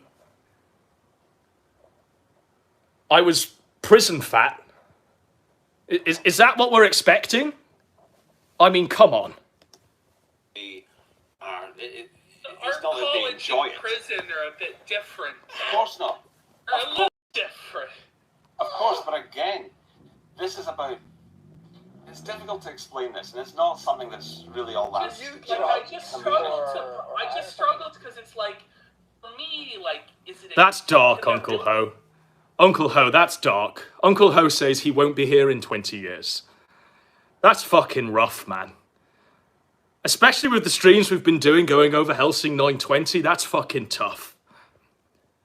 That's real darkness from Uncle Ho there. It's real fucking dark. That might be the darkest we get all night. It's pretty fucking dark. Really truly be something called a gay phase? Because the current modern belief is that you're fucking gay. And if you're gay, and that's what you're into, right? That's the modern belief about it. For real, JP. For real, JP. For real. Look, we've all seen pictures of the 90s. We've all seen pictures of 90s art schools. We've all seen the amount of poon on show. There were lots of very attractive women at these art schools that would quite happily have slept with Woes because they had no self-esteem, but they saw a creative visionary and they wanted to unlock that with their vaginas. Art school was literally... I mean, I wish I went to fucking 90s art school. I'm pretty sure a lot of the neat samurai wish they went to fucking 90s art school. And they certainly wouldn't be being bombed, that's for sure. 90s art school would have been like a fucking candy shop. For real. 90s art school was where it was fucking at. 90s art school? With all the women walking around like Kate Bush? Yeah, sign me up. 90s art school. But Woes wanted to be bombed. The ring stinger. The uphill gardening. I wouldn't be looking for extracurricular activities at the 90s art school. At the 90s art school, I'd be saying to those bitches, yeah, paint me. And you know what? They would. Because it was the 90s. And 90s art school. I don't know. People who lived through the 90s in this chat, was it really that gay? Or was there lots of banging broads out there? I don't know. Maybe it was just a hive of homosexuality. Modern belief is whatever certain people want. You don't believe it's genetic. You don't believe it's a genetic thing. You're experimenting, right? Is that the best way to explain it? You experimented, you were like, ah, and then you were like, fuck there's another thing. That's, by the way, that's some big experimentation. An experiment implies one experiment, right? Or maybe a few. Just to get a few results down. Hundreds of men ain't an experiment. That's a fucking crusade. I don't know what the fuck that is. And it certainly ain't no gay phase. Another thing here, which is that I kind of wanted it to be true. Because as an adolescent, I was confused and I wanted an identity, like I think most adolescents do. So I wanted it to be one thing or the other. I remember I didn't want to be bisexual. But I also didn't want to be straight because that's kind of boring. So there was that element there, for sure. And so that's it. But there were, as I said, Tis what it is. various things playing out. And I think, and as when I went to art college, I fell in love with a girl, and that was that. And it never really cropped up again. So since then, And unfortunately passed on all of the venereal diseases to that poor art school girl. I don't know. It's pretty bad. Hopefully she was able to have a child without it being preconditioned with AIDS and genital warts. But I doubt that she was able to. That's pretty fucking rough. Felt any homosexual desires or been with any men? No. Okay. No.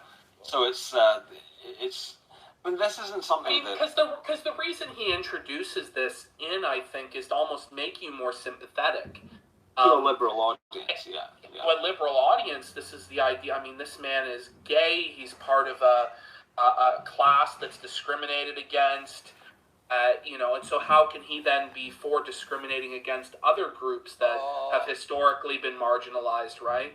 I'll tell you a funny thing. It's not necessarily funny, but it's relevant to all of this. I was in the gay scene year 2000. Wait, what? I thought this was just a happenstance of the 90s. But now he's in the gay scene in the year 2000? Contradictions. Hypocrisies. Let's go. Talking to older gay men and whatever, younger gay men, none of them were talking about gay marriage. None of them were talking about adopting kids. And indeed, I remember it was something that I was, again, I was ultra-liberal. So I was saying, hey, well, why shouldn't gay men be allowed to... And I remember this older gay guy, he was like 40. Yeah, someone says he was gay from 1990 to 2010. That's the reality of the gay phase. that's the reality of the phase. And he said to me, well, gay men shouldn't be able to adopt kids because we're too selfish. It was 6 months. Apart from anything else, we're too selfish to raise kids. And I hadn't thought of that. But he'd been in the gay scene for a long time and he'd observed a lot of gay men. And so he didn't even mention, pedophilia or whatever. His reason was, we're too selfish. And the interesting thing is, I looked that guy up a few years ago on Facebook out of curiosity. I just ate a Malteser there. I'm going to eat another one just to show you. Now, did he look the guy up on Facebook, this gay man? Or did he look him up on Grindr? Grindr or Facebook? It was Facebook, guys. it was definitely Facebook.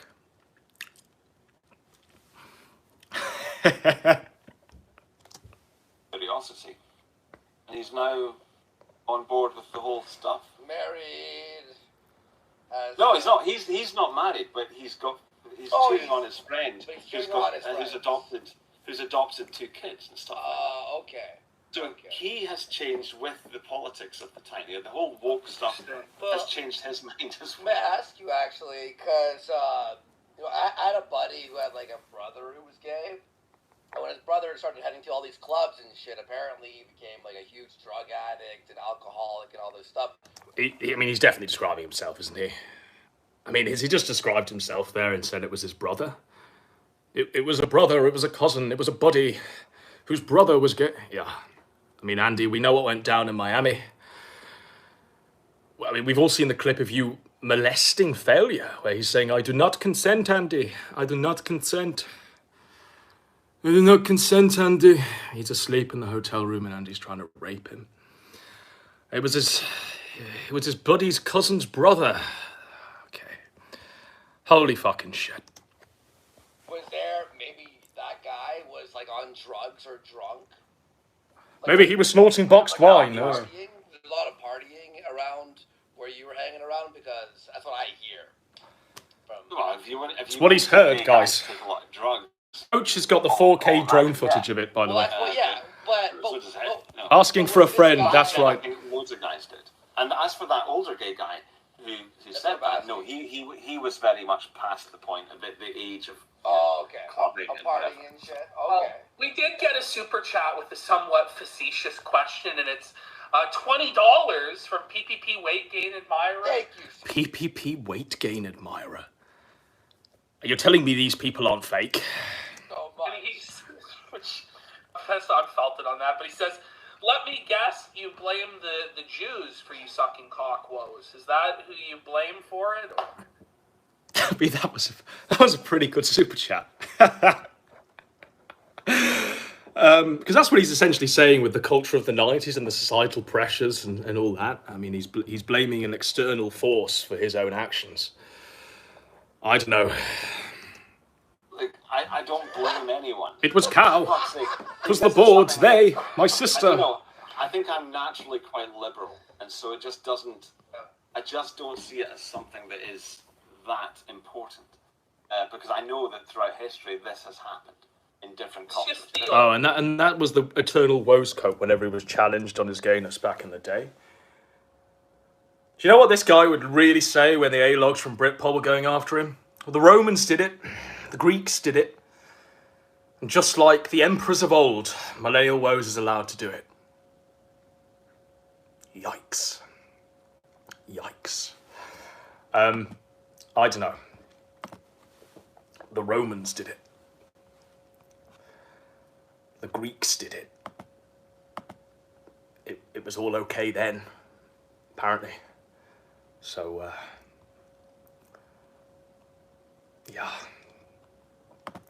Let's do this one once this advert fucking stops. They're trying to sell me BT broadband, by the way. They keep trying to sell me BT broadband. BT's hybrid broadband is backed up by EE, I can't skip the UK's best network. Yeah. Okay.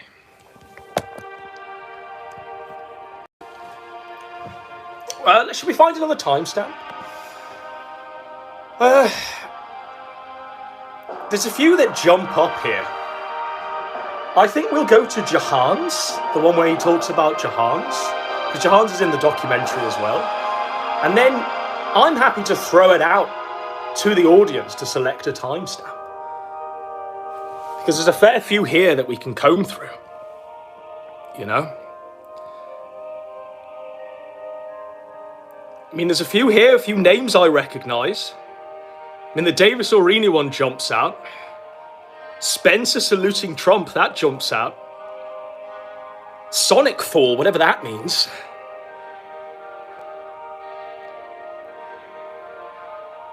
But yeah, we'll do the vote after we jump onto the Jahan's one. And certainly the I'm Not Davros one certainly jumps out.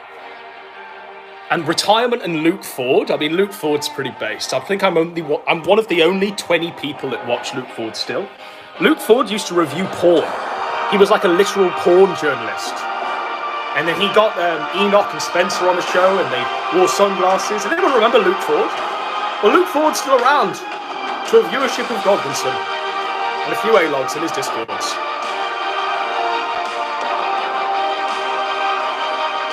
Someone says, I am not Davros after Jahan's. Yeah, okay. And then we'll jump into Luke Ford, Davis Orini, who I think is called Leo now. I think he calls himself Leo.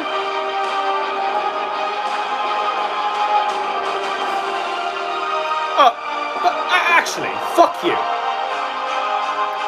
Fucking Brutus is in the chat. Fucking Brutus.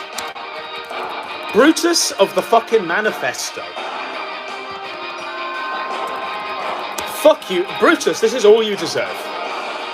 And I'm ready to give you exactly what you deserve, Brutus. Someone handily clipped this for me. It's called Brutus Seethes About Godwinson. And fuck you, Brutus. If you're unfamiliar with who Brutus is quite basically a Louis Theroux sounding complete insane man who wrote a manifesto where he wanted to go skiing in the Swiss Alps with Aryan babes, but wanted to murder everyone else. Brutus's whole manifesto was pure selfishness and self-involvement. So fuck you, Brutus. And this is Brutus seething about Godwinson for all of 28 seconds. This is all I'm going to give you. Do you watch God? No, Godwinson slagged me off, didn't he? Did a stream with Heavy. So it's, I know, it's not Louis Theroux. It's not Louis Theroux. It's Brutus. He just sounds very similar to Louis Theroux. Do you watch God? No, Godwinson slagged me off, didn't he? Did a stream with Heavy, making fun of me. So fuck that guy. I don't even know the guy. What have I ever done? What have I ever done to Godwinson? And he's just like, oh, let's make fun of Brutus for no reason at all. A fucking mong. So yeah, there you go. Any more questions? 26 people watching. Yeah, fuck you, Brutus. Fuck you and the horse you rode in on, sir. Fucking piece of shit. But that's Brutus, guys. The Anglo-Uighur Civil War is still in effect. And, you know, it's been unending now. It's been about 5 years, but Brutus is still seething. Fuck you, Brutus. You know, we still got that manifesto. We'll never let you live that one down, buddy. Right, so we're jumping on to the Jahan's part. So 3 hours, 42 minutes in. Everything there's just about. Let's go. Thank you. We appreciate it. Star Wars or Doctor Who or whatever latest garbage show aimed at children but watched by 20-somethings, basing their whole lives off of it. And you are telling me that you Hans! have not There he is. Like or Doctor Who or whatever latest garbage show aimed at children but watched by 20-somethings, basing their whole lives off of it. And you are telling me that you Hans! have not bared to have one fucking episode with a female doctor in canon just to inspire people. Yeah, I can't bear Oh, it. no, Woes, hold on. Can you not bear it? You can't bear the female doctor. I still haven't brought myself to watch any of it. Really? Really? Yeah, I haven't watched a single thing of it. I think I saw a few clips online. I just thought, this is a disaster. Part of me thinks he's not seen a few I'm clips. sure you won't like Wakanda Forever. Part of me thinks he's watched the whole run of the female doctor He told me about it. and done some I illicit almost acts fell in the asleep. darkness. Part of me thinks that that's really the case. 3 hours long. Fuck. Anyway, Oh my I was God. going to ask, do you know anything about Jahan's Woes? Do you know him? Of course he does. Jahan's his mirror image. I mean, Woes is literally the Jahan's of the alt-right. You know, it could have gone one or two ways, and Woes lucked out and got to go to fucking Richard Spencer's conference to talk about how fucking dogs was okay. I did interact with him. I interacted with him briefly. I think that was at the end of 2017, maybe.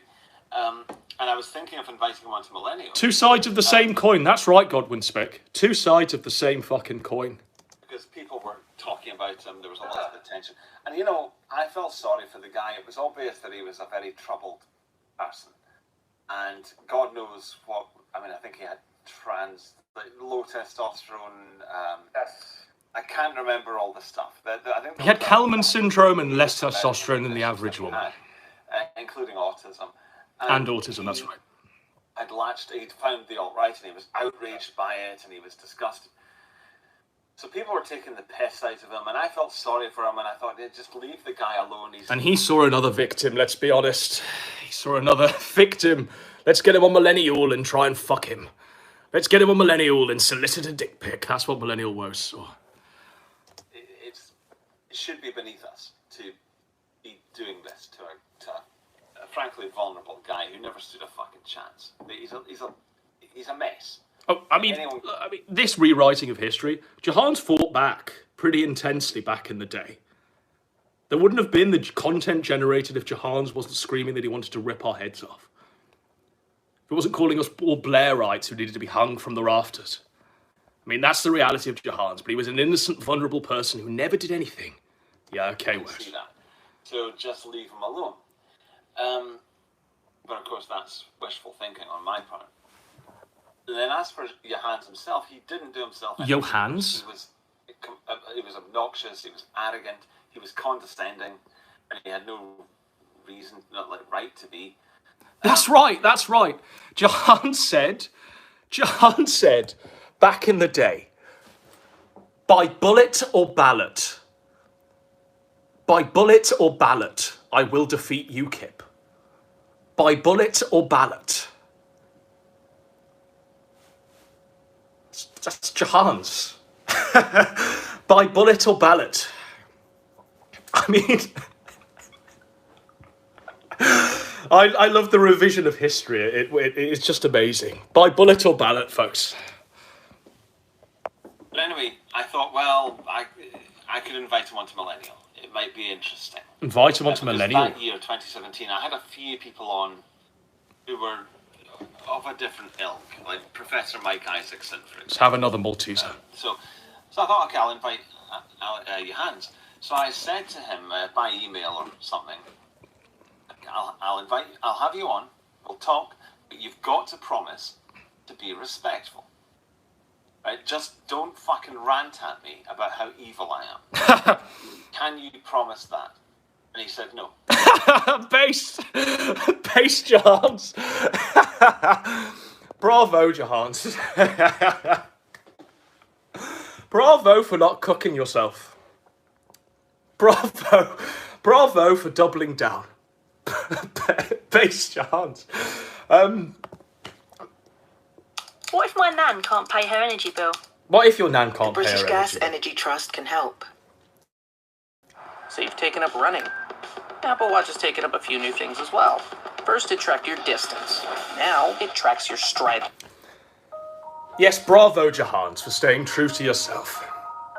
For staying true to whatever twisted form of the Kino dogma that you took on, Jahans. Bravo for not selling your soul to appear on Millennial with Millennial Woes. Bravo for saying no to Millennial Woes, like Mr. Crow. Bravo. Bravo.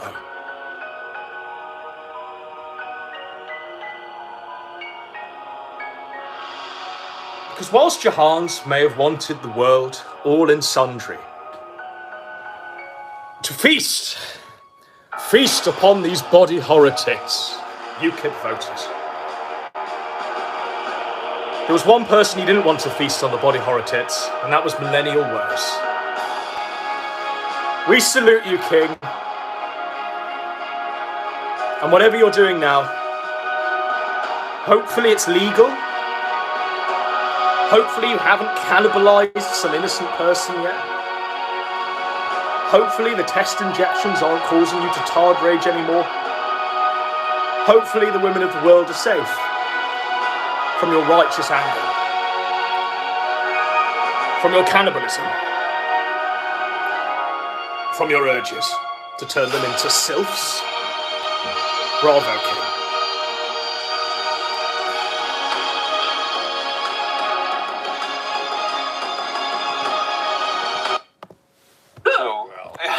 I thought, well, fuck you then.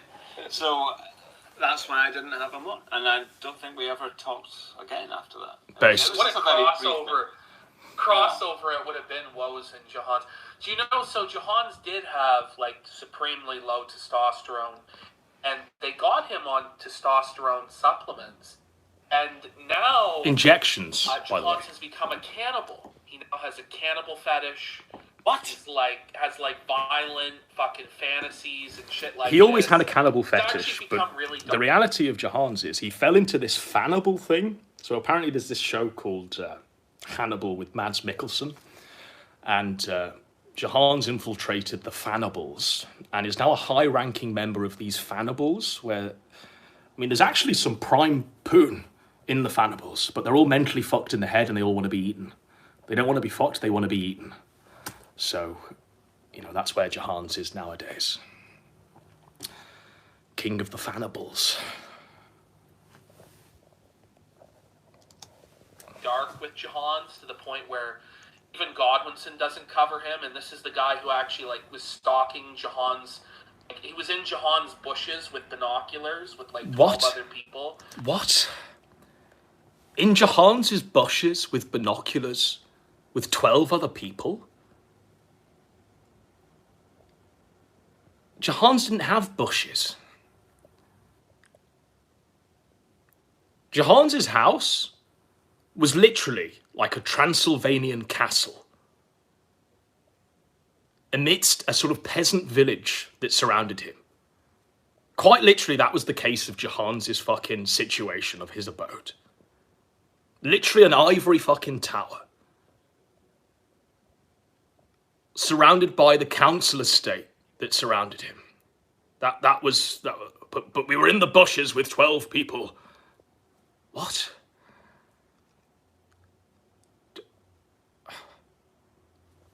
Okay, let's carry on, or else we'll never make it. You know, and even he's like, this is enough.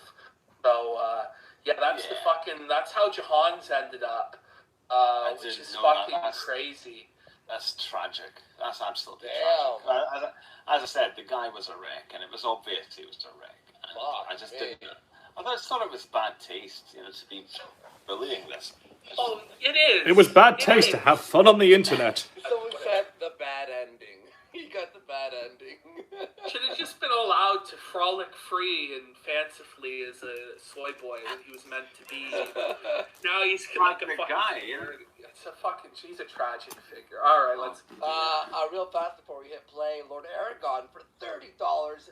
Massive support tonight. Okay, let's go to the next timestamp, shall we? What did we say was after this? The I am Davros timestamp? I am not Davros. So this is Woes saying. Continue to be Davros. So, well, you know, this is the thing. We'll use the arrow keys to go back. Thanks, Gahul, for that. 4.5 of this. Okay, so I'm seeing clips of this. Okay, so this is the Doctor Who, the good Doctor Who, right, with the scarf, and this is Sarah Jane, his companion. I hate that I know this, but he's holding two wires together, and he's contemplating the fate of the Daleks. So he has, within this serial, within this Genesis of the Daleks serial, he has this moral quandary where he is quite literally able to kill the Daleks in the cradle. And I think the whole point of the Genesis of the Daleks is, if you could go back in time and kill Hitler when he was a baby, would you? And that's essentially what this is, except it's Daleks and it's allegory and it's sci-fi. So let's actually see what they have to say about that. Some of the stories have been released on video, and I got some of those, but they were pretty expensive back then. So I only had a few. I think I had about, I don't know, 5, 6 Doctor Who videos. And as I said, then my parents split up, so the whole sort of life just changed. You know, there was less money, and my priorities changed. You know, I sort of grew up a bit. I was 7. It just, I'm not saying that, you know, it just changed. It just changed life. Yeah. So, and that love of Doctor Who sort of fell away. And it came back here and there, you know, later on, but it was never nearly as strong as it had been then. I think it happens. You know, it happens with anything that you're into at that Yeah, stage. definitely. Hesitate. But if I kill, That's wipe out a explain whole intelligent your life Doctor form, Who fandom for will I like become like an them? hour and a half of this. I'd be no better than the Daleks. Think of all the I know, it's suffering there'll be if you don't because do it. he, The whole framing. yeah, exactly, because he decided to feature it so heavily in this documentary. Yeah. So I've got to explain, don't worry, I'm really not this bad. This is the awful political correctness of it and all that. Davros, for the last time, consider what you're doing. Stop the development of the Daleks. The workshops are already fully automated to produce the Dalek machine. So this is who Liam Porter's saying that Woes is. He's saying he's Davros, this man in the wheelchair here, who created the Daleks. There's a lot of bloody smugness, self-satisfaction. Well, so are you going to consider It's not the machine. last time? Someone says Hot Wheels cameo. That might actually win the chat comment here. How do I pin this on a mobile phone? Oh, I don't think I can pin it. Well, just know, chick high, that you had my appreciation for the Hot Wheels cameo. Repenting and coming to the light of the liberal order. Will you consider it, or are you going to continue to be Davros? Well, this is the thing. This is why I resent this so much, is that I was more of a Blake 7 fella. Well, I knew about Blake 7 before I did Doctor Who. My favourite Blake 7 is one called Orbit. all throughout COVID, I was outraged about the lack of, the loss of liberty, the loss of respect for ordinary people. So, I'm not... In fact, the Blake 7 theme is actually fucking amazing. Let's see if we can play this without being flagged down, shall we? It's British sci-fi from the 1970s. Let's go. We can do a piano theme of it. This is the Blake 7 theme in piano. And if anyone wants to make me the Blake 7 intro, with my face in it, you'd win. Life and Kino Dogbe 2007 plays. In fact, I might just show you the intro as well. I didn't expect to go into Blake 7. I didn't expect it. But this is actually a pretty based intro. I'll mute them. We have to wait 12 seconds for this ad to play. And this is an ad for an Italian barbers. Don't know what it's trying to sell to me. An Italian barbers. We've got 3 seconds left of it. I'm ready. We're going to play it with the piano cover. Let's go. This is the Blake 7 intro, and it's fucking amazing.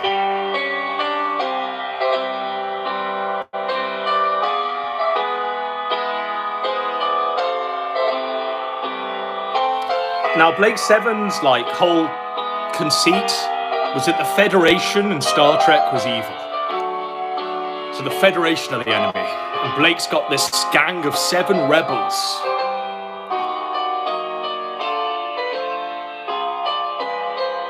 Yeah, I think I was looking for the Season 4 intro. My apologies.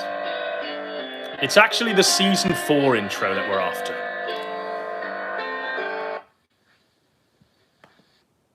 Shall we do this one?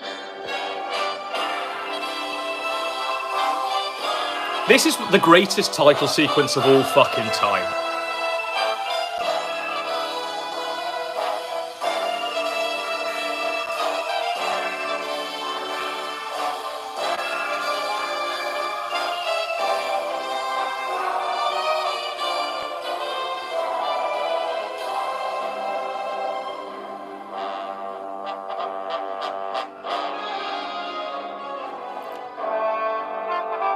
Am I right or wrong?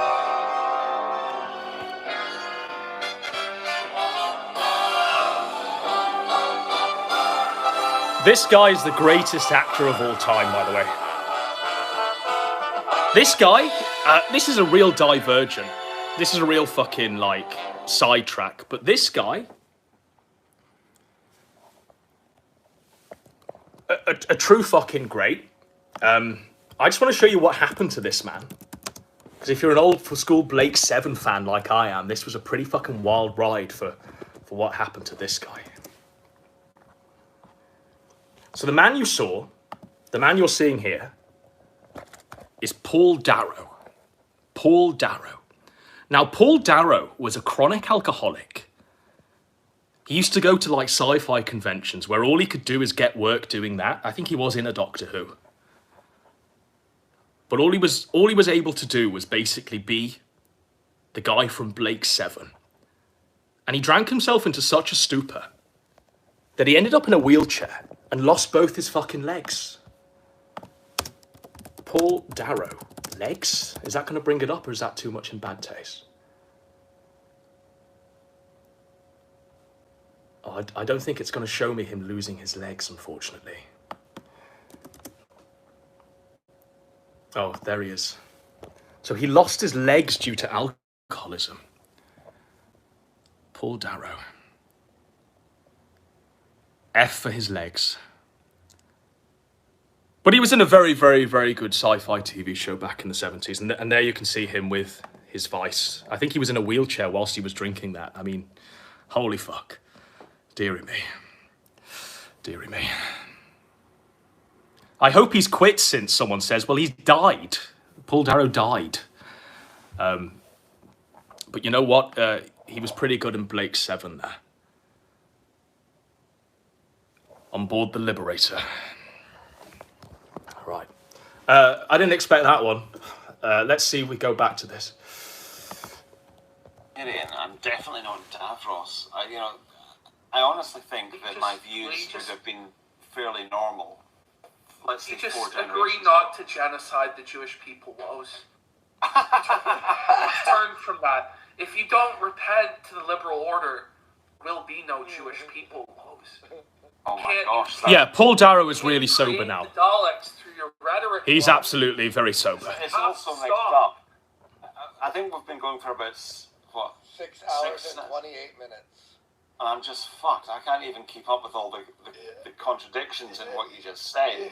So let's just say I'm not a totalitarian. I'm not a genocidal maniac. And I love the Jewish people. There you go. But Woes, are you Davros? Are you Davros, Woes? Minds that you created. 6.5-hour inquisition, breaking him down. He's gonna repent. And I love Big Brother. So it's a distribution making me want to watch Doctor Who. How eccentric. Don't do it, folks. Don't do it. Don't watch Doctor Who. Doctor Who it's shit. It's hot garbage. Like I say, there's maybe a handful of fucking stories within Doctor Who that are actually fairly good, but I absolutely regret the watch of Doctor Who. If I could go back and get all of that time again, I absolutely would. And maybe I'd be doing better things by now. Maybe I'd be an astronaut, or a physicist, or a mathematician, instead of an internet autist. Off the wall. They are conditioned simply to survive. They can survive only by becoming the dominant species. Davros's voice is pretty jokes, I can't lie. Davros's voice is absolute jokes. When the truth is something ugly, they just cower. They have the power not of evil, but of good. Davros, if you had created a virus that would destroy all other forms of life, do you allow its use? A pretense of detached, rational-mindedness. Definitely Guardian readers. Would you do it? Relies on... I mean, the problem with Doctor Who, right, is that there's so much of it. And a great deal of it is absolute shit. Like, when Tom Baker dies, he, falls off a radio tower, and he becomes this cricket man. He becomes like a cricket man who, wears a vegetable on his lapel. I'm not even fucking joking. You're thinking, he's making this up. This is insane. This is who Tom Baker, becomes. So Tom Baker's the guy talking to Davros, talking to Millennial Woes, saying that, do you have the right to... if you had the power to destroy millions of lives, would you? So this is who Tom Baker regenerates into. I mean, that he's literally wearing a stick of celery. I mean, the majority of Doctor Who is absolute shit. Absolute fucking garbage. And then there's one, right? There's one. So this guy dies. He gets, poisoned, if I recall. He gets some sort of toxemia. And he becomes this guy. Now, I'm not making this shit up. But he becomes this guy who dresses like this. He becomes this guy. This guy.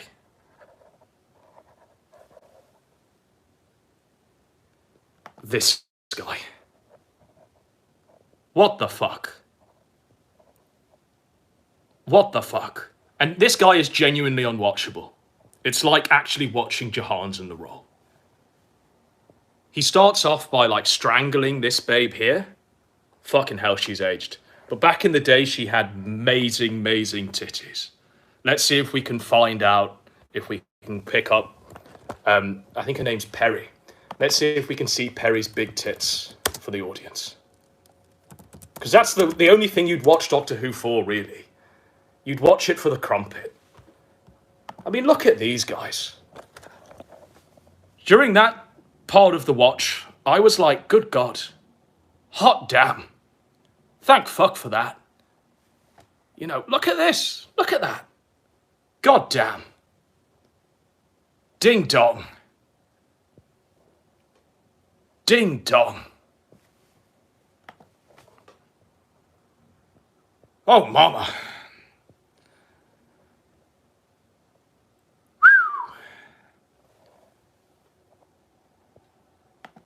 Oh, yes. Yeah. Yeah, that's going to make me watch the next 100 episodes of Doctor Who. But do you know what happens to this woman, by the way? They kill her off in the show, and they make her look like this. She literally turns into like a lizard or something. She gets infected with like a lizard's mind, called Lord Kiv. I mean, dearie me. How did she fit in that blue box? Well, she had to go sideways. That's all I can say to that. But that's the only reason why you'd watch Doctor Who past a certain point is for that. It's for that gloriousness there. Let's go back to their fucking show. About the stereotypical Doctor Who fan here. So this video was called "The Smugness of the Whovian Liberal." So I was talking about these dreadful experiences that I'd had with sort of ordinary. Yeah, that's right. The lady with the big tits, they marry off to Brian Blessed. Yeah. Male Doctor Who fans. And they're just the most fucking annoying people. Brian Blessed did the Gordon's Alive in Flash Gordon. They're so full of themselves, they're so smug, they think they're so Gordon's alive! And above it. Gordon's alive! And they're not. You know, a lot of them are just midwits. Gordon's alive! When the show was revived in 2005, I spent some time at the forum, the Doctor Who forum. Oh, for fuck's sake! I mean, it was just a shit show. That contains such power. I think that they're intellectual cowards. You've got to admire Liam Porter's editing there. How he just transmogrifies Woes' face with Davros's. Power would set me up above the gods, and through the Daleks I shall have that power. Davros is pretty fucking jokes, what can I say? Davros is pretty fucking jokes. Aware of what Doctor Who fans are like. There's a lot of bloody smugness about them. Oh my god. I was involved in an argument on the Doctor Who forum about welfare, and I got completely mauled by these people. And it wasn't, I have to say, I argued my case very well. I still think I did very well. What? I mean, they simply didn't care. Whatever I said, because I had said that I thought welfare should be more carefully rationed. What? I can only imagine the headspace you were in, where you were debating your bennies with Doctor Who fans on a Doctor Who forum. When all they want to do is talk about Perry's big milkers, and you're there trying to, I don't know, argue case in point on the welfare state.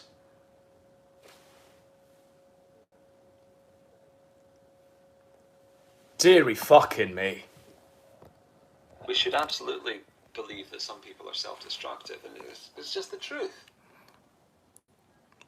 I was a villain. This edit is pretty based. I mean, I don't even know what fucking point he's making here. Personality and their objectivity. The point he's making, Woes, is that you are Davros. You are You are Davros. I mean, you are Davros. I don't even know. It's like Bar Davros. You have hold your soul or something. Yeah, is it like, so if you think that some people, like welfare is a poison chalice for them, it will enable them to destroy themselves. If you think that, then you're a totalitarian dictator. I don't care. Right, so we're going to throw this open to the audience for the various timestamps now. But I think while we do that, it might be fitting to have... Do you love Gantt charts? I don't love Gantt Here's charts. how easily you can build one. Why does it keep trying to make me use Gantt charts? All right, audience, now's your chance. Let's go into some timestamps. I think I've given everything that jumped out at me immediately. But let's go. Fucking love Trooper.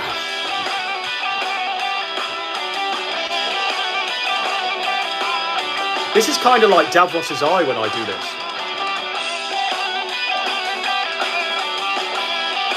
I think it's out. It's flashing. This promised me 800 puffs. This promised me 800 puffs. Now, Millennial Woes may have had 800 puffs, but I certainly haven't had 800 puffs out of this. That's for real.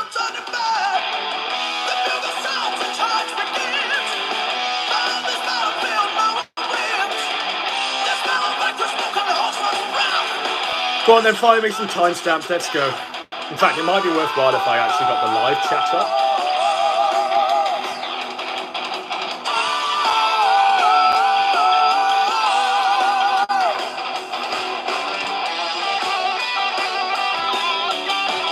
Alright, I've got live chat up now, so fire away. 3 hours, 19 seconds, 40... Okay. 3 hours, 19 minutes, 46 seconds.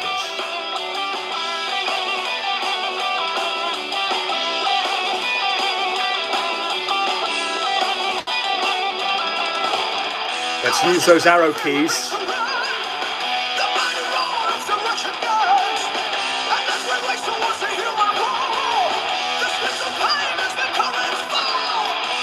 Okay, I'm on the exact timestamp. Let's see what this guy had to offer. Oh, it is. It is. We're coming up to your timestamp, brother. He got the bad ending. Should have just been allowed to frolic free and fancifully. We've done this timestamp. We've done this timestamp. All right, let's go back. Deary me. You had one job, chap.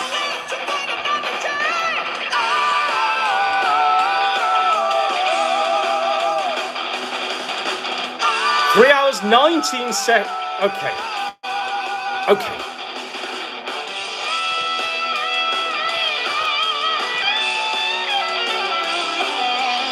Three hours, 19 minutes. Is that right? Okay.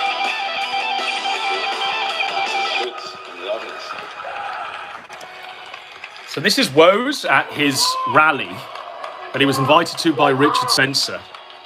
It was attended by every journalist in the mainstream media.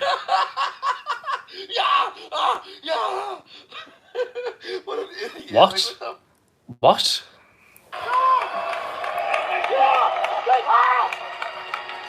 Like the one autistic guy there, you know, like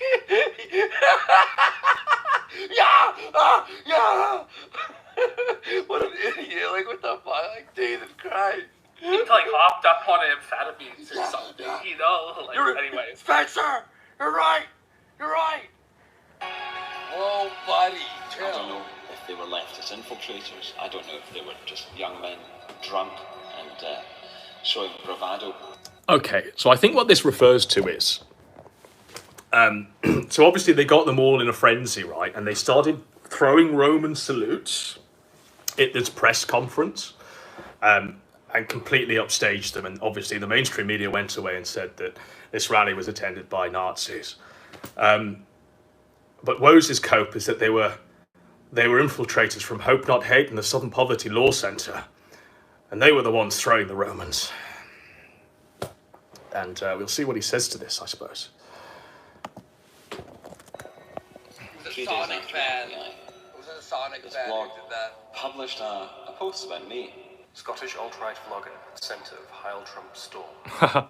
The very next day, Heil Trump. the Daily Record published an article. It Hail was not victory, a hail blog, Trump, I remember. it was towards the back of the paper. As a result... We have some of these clippings, I think, somewhere in the Godwinson archives. I think there's some newspapers that we managed to procure of millennial woes in the mainstream British media, and some of the headlines were pretty fucking excellent, you know. Of all this exposure. The British gutter press is truly creative, you can't lie. Fleet Street in England is very But creative. before I could do that, I had the Christmas Hangouts on my channel to organise and host. Okay, good. Welcome to the Hangout. The first millennial Woes Hangout for 2015. So things had to be... Yeah, he's showing the ones from the And that was year probably before, about- which were sort of shambolic. It was the 2015 ones. But the 2016 ones were the more sort of polished. Okay, well, I didn't reckon much of that timestamp, so let's throw it out to the audience again. We're back on my live chat, so fire away with a good timestamp, please, for fuck's sake.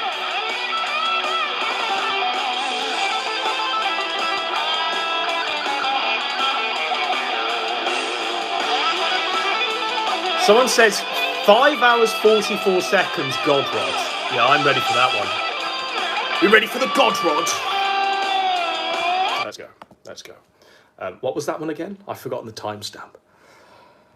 5 hours 44 seconds. Let's go. His God Rod. That is Rod. Scandal and weird stuff. Honestly, we're talking about a 3-year period, well, more than that, 4-year period, if you take all of the stuff together. Yeah. And most of it was just not true. So, yeah, there we go. That's what this is. But that is God Rod. That is that was when I... Now, I think we all made a video back in the day on the throbbing God Rod, did we not? Let me see if I can find it. Let's see if we can find this one, shall we? It's here. It's here. The Golden Age. Hey, PPP, how's it going? Just jerking off, Godwinson. You? Oh, same. I've been watching Sallow. Nothing gets me harder than watching Sargon inspect men's assholes. Watching them eat shit there, yeah. Oh, it's just so fucking horny. Just a second, PPP. There's an incoming transmission. It's a message from the dark side of the universe.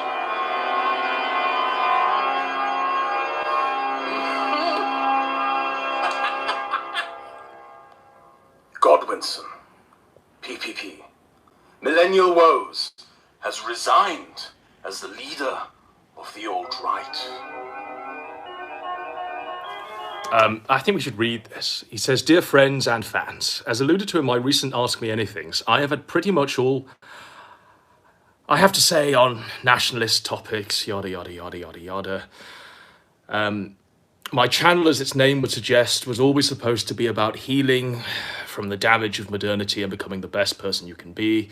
Yada, yada, yada. Britnap movement is in very good condition. Never in my 6 years of involvement have things been as bright as they are now. I wish people look for the future." Okay, condensed. Shall we just read this statement, PPP? Oh, I did it back in the day, I forget. I forgot. Okay. Go for it. Dear friends and fans. As alluded to in my recent AMAs, I have said pretty much all I have to say about nationalist topics. For the foreseeable future, I will be taking a break from the Britnat movement. I will no longer be involved in or associated with any organizations. I will not be appearing at events or helping out behind the scenes. I want to be free of the movement, and I think the time is right for it to be free of me. My contributions belong to a certain era, which is now passing. I forget when this was made. I want to say 2017, 2018. I have quite a number of nationalist-type videos already made, or partially made. They will be published in short order over the next few weeks. Beyond that, my focus will be on self-improvement. It has become clear to me that I should focus on this, because my life is not as under control. Now, he obviously resigned because the God Rod came about. You know, a picture of his penis, what he was calling the God Rod to women on the internet. But it was about because his work was done, guys. His work was done, and that required the statement. 2019, people are saying. It feels like so long ago. My channel, as its name would suggest, was always about healing from the damage of modernity and being the best person you can be in these times. After so long looking outward at society and the movement, I want to look inward and deal with the character flaws that I have neglected. People look up to me, and it's not right to allow them to do so unless I can improve substantially from my flawed state. That will now be my main concern. It might be that I need some professional therapy for stress and addiction, though I cannot be sure at this point. The Britnat movement is in very good condition. Never in my 6 years of involvement have things looked as bright for it as they do now. I give my best regards to all those involved in it, and my thanks to so many of them for helping me along the way, and I wish them luck for the future. I think that was about Godwinson. I think we can only guess what horrors this man has inflicted on the children of the movement. Amen. Amen, Brother Godwinson. Hey. This is fucking amazing. What sound? That sound. Surely you're hearing it. Oh, that's just the sound of freedom, PPP. Now that the Scottish nonce has been evicted from society, the world sings. Let's sing with us. There he is, bobbing away.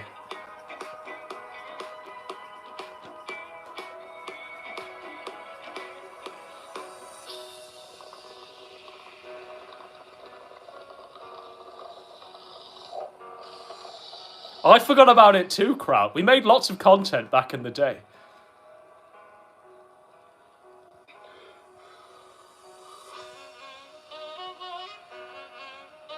We're all celebrating Millennial Woes resigning. Can you remember the will reading we did when we killed off Coach? Remember we killed off Coach that time? Let's see if we can find that. I forget what it was called. Was it called Rest in Peace, Coach Red Pill? Fucking hell. It's depressing that we can't find our content. No, I don't think we can find it, folks. But we did a lot of content with Kraut back in the day. Let's go back to their video. That was when I was chatting. Like, DJ Axel had been going on and on about the homosexual question in my Skype group. And I decided to, I was talking to him about it. His obituary, yeah. If you can find it, Kraut, post it in the chat. Let it go. And he wouldn't stop. And then I thought, right, fuck it, I'll flirt with him, just as a joke. So I said to him, do you want a photo of my fat, throbbing God rod?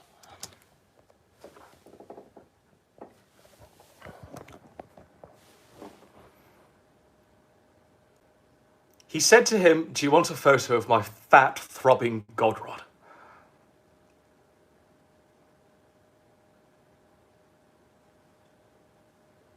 I'm glad they got Millennial Woes on. What can I say? What can I fucking say?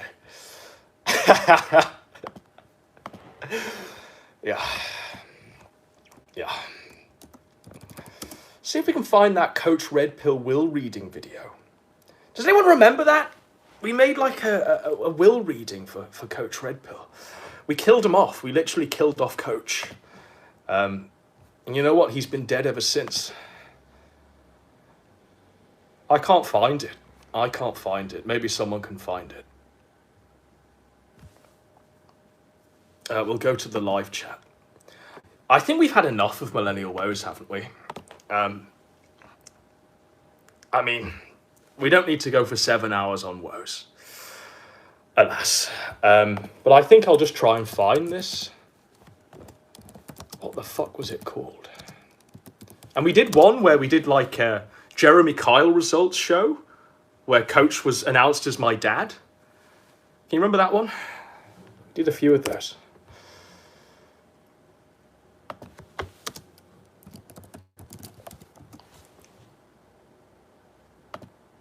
I can find this one. Andy Worski is 4 things. Let me explain.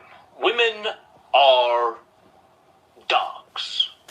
Yeah, you're not a real man.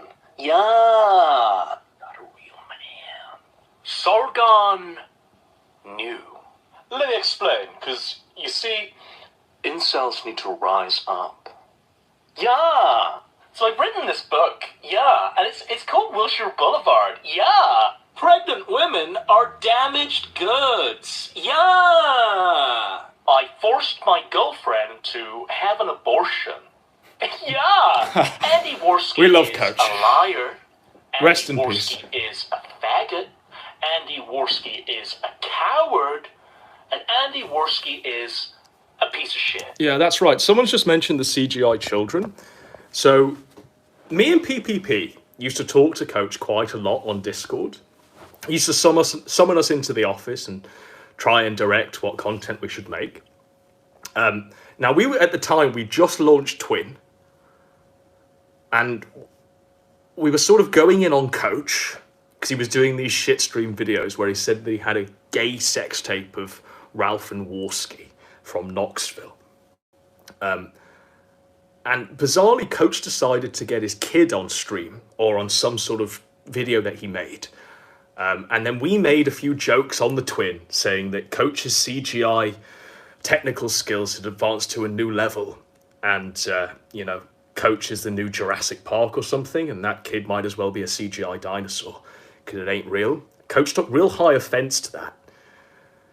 Coach really raked us over the coals for calling his kids CGI and said that me and PPP should be arbiters of news, that we'd lost his respect, and really gave us a dressing down in the call.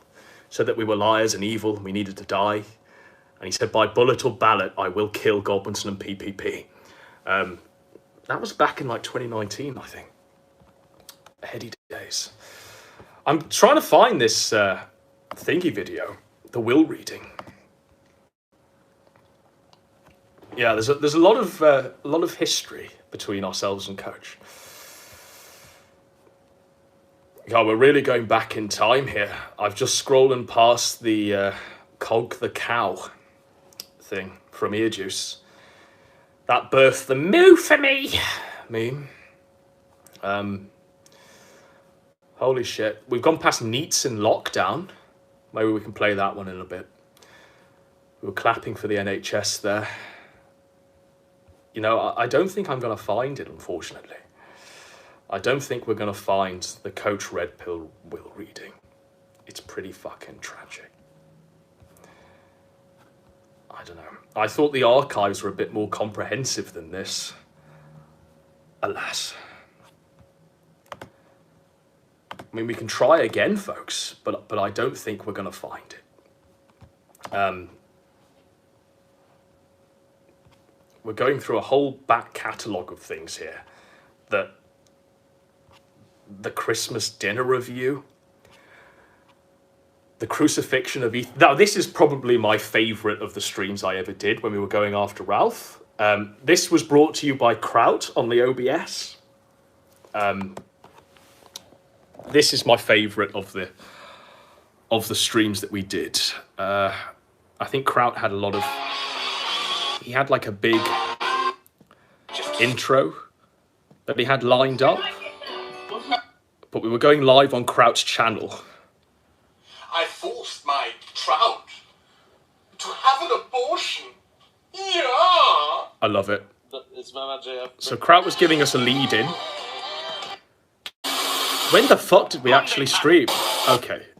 Now this is a really good intro. I don't think I've ever topped this. I'm sorry for the static noise. I really do apologise for this. This was Kraut's creative vision, folks. Kraut's creative vision. We might have to mute this because it's very obnoxious. Okay. It's a Godwinson live news alert. It's time, needs samurai, to psychologically break Ethan Ralph. They're trying to psychologically break me, Gator. It's over, mate. No more will you be allowed to flag and bully. Chat match. Monday Matt redemption arc is in full force, ladies and gentlemen, and it's time. Now, those were the days that when we redeemed Mundane Matt before he started doing those Boulder streams with Vito. So, I mean, we made the wrong call on that. But at the time, we were hailing Mundane Matt up as the champion of our age, as the people's champ. Just go with it. To nail Ethan Ralph to the cross. We're coming for you, Ralph. We're gonna nail you to the cross now. No longer will you be allowed to continue with your gunted antichrist behavior. They're trying to psychologically break me, Gator. Child bride, pass me a drink now. They're trying to psychologically break me, Gator. Ah! We've got a whole fucking shit show tonight, ladies and gentlemen. It continues. Press 1 to nail Ethan Ralph to the cross. My hands! Don't crucify me now! I just want to live! I don't want the eagles to pick out my liver, the vultures to pick a bone, I'm afraid! So, there we go. But yeah, we're still trying to find... We're still trying to find the content of the Coach Red Pill will reading. Will we find it in time for the stream to end? Or will we be constantly going through the archives and picking apart the old memories? We're on the A Krautmas Carol, where we were dressed as Santa. I've forgotten this one. A lot of these videos were made when we were incredibly drunk and off our faces, so... I can see I'm in a Santa outfit, and it's called A Krautmas Carol? A Krautmas Carol. Let's see where we go with this, shall we? I don't think it's going to load for us. I don't think it's loading, man. I don't think it's loading. But as we can say, we're just going to try and find... We're going to try and find it. We're going to try and find the Coach Red Pill will reading one day. No, and that's it. That's it. We can't. Fuentes' mom. No, alas, we can't find it, folks. It's tough. It's pretty fucking tough. What can we say? There I am with a candle. I think that was the magic flame before it fucked up and literally stabbed me in the foot. The Ballad of Ranbot? No, alas. Trouble is, when you've been around for as long as I have, 80% of the content you've made for 10 years is gone. That's the reality of it. Okay, ask me anything. Let's go. Let's do this. I'll turn on the live chat wherever it is on the thing. And we'll go and read your comments, chat. Because I'm aware that I've not really given you care and attention. Someone says, I found it on PPP's Odyssey channel. Pack us out, please link it. Please link the fucking will reading. Holy fucking shit. Were you Professor Dave? That's right. Yeah, I think we did some Professor Dave trolling back in the day. How did CRP almost get beheaded? Why did you murder your tortoise in cold blood? I think the tortoise just died a death. I think it just died a natural death. What do you think happened to Andy? I mean, we know what happened to Andy. He was dropped as a child, and I think he was raped by his nanny. That kind of explains the need and the addictions and the substance abuse, doesn't it? Did the NEETs fail to rise up? Yeah, probably. Did they need to rise up ultimately? I don't think they did. Is PPP a virgin? I don't think I can answer that question honestly. Now, obviously, there's been lots of surfer tales about the prostitutes.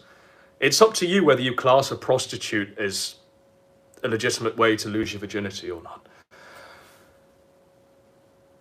Is it true that Millennial Woes and Greg Johnson had a Fear and Loathing style gay road trip with a car boot full of amyl nitrate and pedigree chum? I can believe it. I can believe it.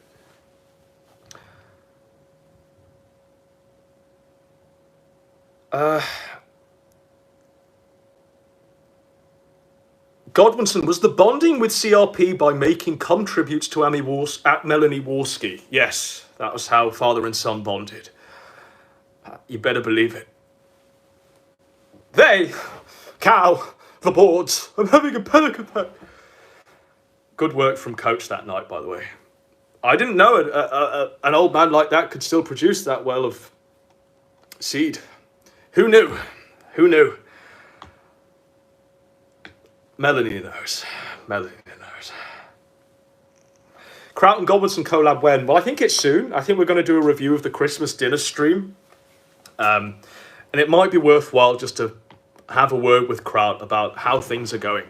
Now, if you don't know, you should know. Kraut actually helped launch the Kino Casino and hasn't been seen from since. I'm sure they've been trying to beg him to come back, but I'd like to see what Kraut's take on all of this is. Because I'm pretty sure Kraut ain't impressed. Christmas dinner streams, yeah. Of JF slamming the wine as his potato serves him up. Food poisoning there. Melanie, the nymph of Lisbon. This chat, it really isn't very productive. People are just posting PPPs and snake emojis. Will there be another Golden Gunt Awards? Well, I was actually pretty fucking hurt that they went and did the Golden Gunt Awards with Warski, knowing nothing of the subjects he was talking about. Not even having proper nominations within it, and completely sullying my memory. What can you fucking do? Do you think Mama JF would return to JF after the breakup? Aren't they back together? I thought the law was that JF threw her out, she left, she decided to get some freedom. And then he opened up like a competition for his next potato, literally like an online competition saying, you can audition to be my next potato. And then she came back. And a few other potatoes fucking applied. And it was pretty fucking depressing.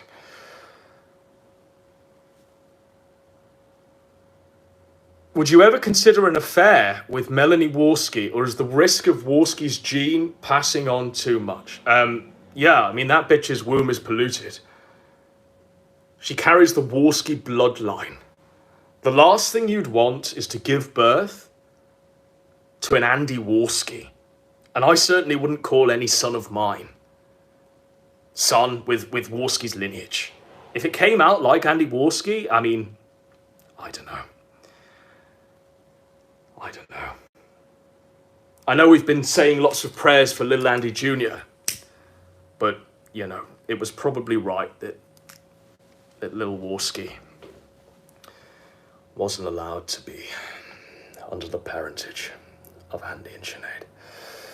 Mash or pass, Mama JF? Mash 100%. Mash.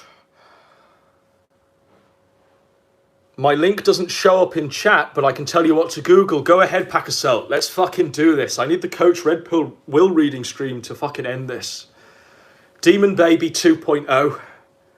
Ralph's on his, like, second Demon Baby now, isn't he? I'll be honest, I've not really been keeping up with Ralph. He's been entertaining me on Cozy TV. It's basically been Ralph Unchained, where he doesn't have to submit to, like, the E-Daddies of the past. All he has to do is cut to Fuentes. But you know what? At least he can fucking rail in at Jim and Warski and all of the other faggots. Yeah, he's Unchained, and that's pretty entertaining.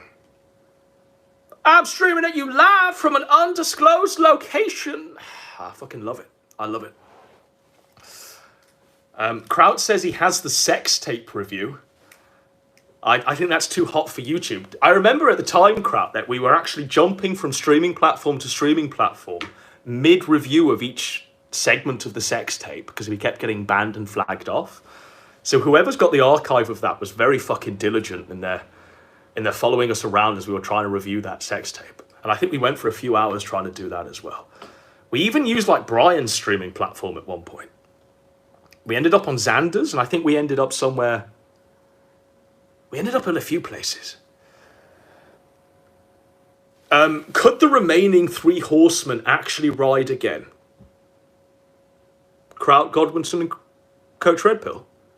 Well, it's certainly possible.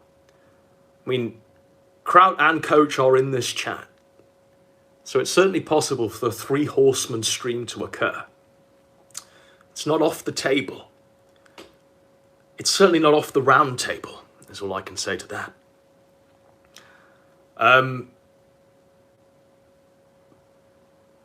Yeah, Bitwave Odyssey. Yeah, Bitwave. Josh was actually on the 4 Horsemen stream. Does anyone know what's actually happened to Josh? Kiwi Farms is up and down like a yo-yo. Josh was chased off the internet by this Keffels person. Who knew that they had so much power? I don't know. Where is he streaming the Mad at the Internet now? Because it's not on YouTube, is it? It's on Odyssey? Is that where he's streaming it? I can't say. It's up again, they're saying. Keffel's disappeared now. Okay. Gotcha. I mean, the reality is that a lot of the Kiwi farms, isn't it just like people on Discord? Didn't everyone, when the Kiwi farms went down, just go to Discord?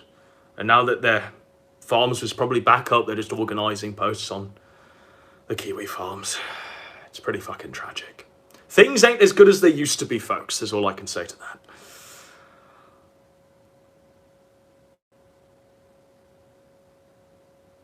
Did you see Persip fully burn the bridge with PPP? No, where did he do that? Is there a new Scuffed Express? Did he do this tonight? Shall we find it? Shall we go and find Persip snaking on PPP?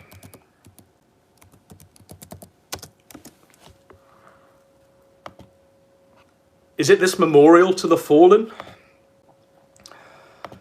All right, let's see what Persip had to say.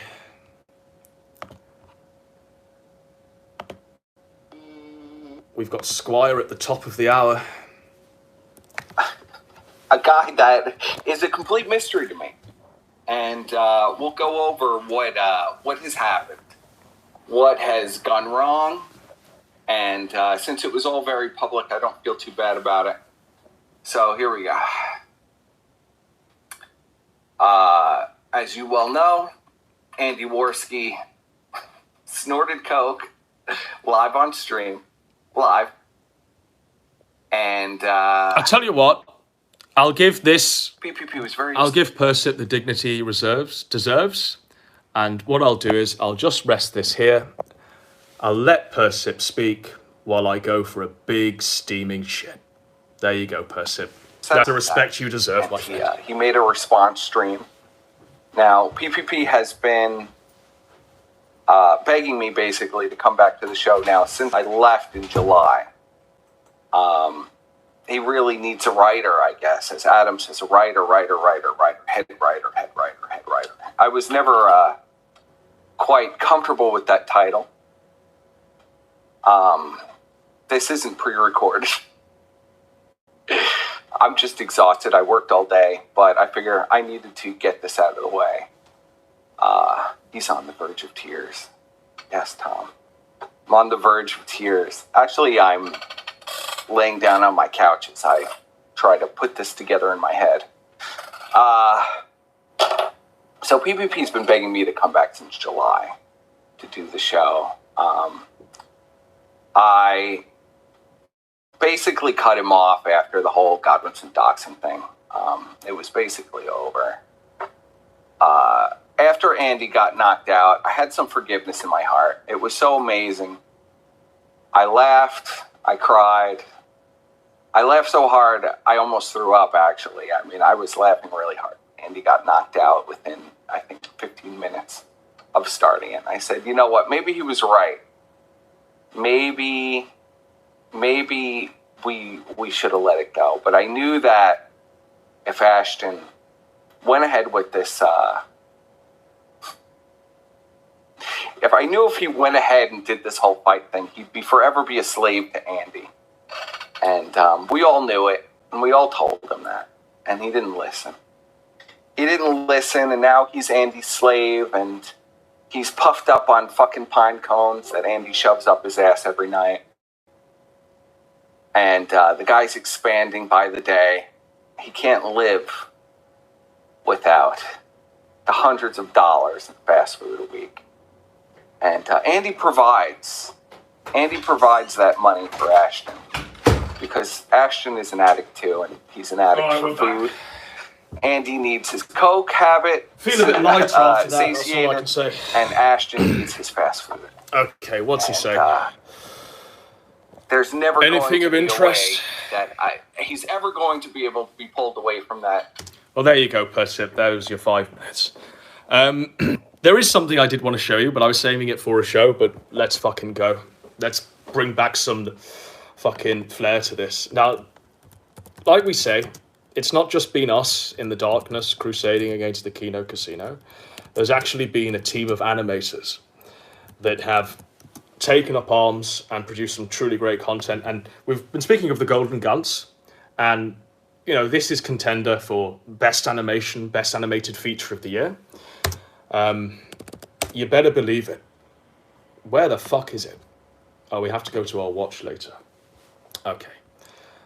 So, there's 2 of these, and I think it's probably best to judge them both side by side and see which one was more brutal. So we've got this one. Alright there, folks, we're gonna have to make this a quick one. I don't have a lot of energy tonight. I'm Mr. Carl Weezer. I'm Mr. Tom. I'm Mr. 10 Blisters. I'm Mr. 301. It's like Walt Disney's A-logging him, isn't it? Pig, whatever I touch turns to food in my clutch. I'm too much. Stay tuned there on the camera roll, folks. We have a pizza sandwich review coming up. He's Mr. Lethargy. He's Mr. Roach. He's Mr. Catheter. He's Mr. Dialogue. They call me Gay Miser. Whatever I touch, I pretend is a dick for my lunch. He's too much. I never wanna know a day that's under 40 degrees. I'd rather have it 50, 60, mid-70s, please. Shake, shiver, shovel, shake, shiver, shovel, shake, shiver, shovel, grift, grift, have to grift. He's Mr. Cabin Hawk, he's Mr. Clown. Sing it! He's Mr. Heart Problems, he's Mr. 500 pounds. They call me Stay Puffed Man. Whatever I touch goes into my mouth and such. I'm too much. Medically too much. Now, you might be thinking, fuck me, that was fucking brutal. That was some savage shit from the A-logging Walt Disney that's decided to jump aboard, burning down the Kino Casino. But there's another one that he made that, in my opinion, escalates things to another fucking level. And it's the only thing that can rival this in the Golden Gun category for Best Animated Feature. Are you ready for this one, folks? Because this is fucking wild. When I watched this, I hope I'm desensitized enough to this so I don't drop the phone and fall backwards with laughter. But when I watched this the first time, I actually exploded. My face exploded. It was that fucking funny to me. But this is obviously another one that the guy made, and this one is on Andy Warski. So let's escalate this. Janet, oh my God. I'm Mr. Abortion. I'm Mr. Griff. Holy fuck. I'm Mr. Failed Boxer. I'm Mr. Kill My Own Kid. Friends call me Wine Sniffer. Whatever I'm on goes to shit before long. Then I'm gone. Oh fuck. I mean, he's surrounded by the zombie babies. You can't deny that the creativity's come back in the sector, can you not? Whatever I touch. I mean, holy fucking shit. He's high too much. I never want Just to ruthless. work a job that takes any grit. I'd rather get knocked out in 15 seconds than I split. Felt bad. He's Mr. B. Jamsman. He's Mr. F. He's Mr. There's a little bee. A little bee chasing Warski out of the frame. Call me screaming retard. Whenever I shout, the crowd tells me to get out. I want some clout. So there we go. I'll probably cast this out to the Academy of Kino and Nectar. Which was the best animated feature? Which was the best animated feature? Was it 1, the PPP one, or 2, the Warski one? Vote now, folks.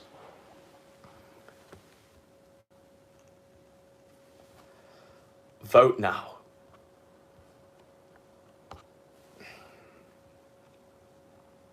Yeah, the guys made a few fucking animated features there.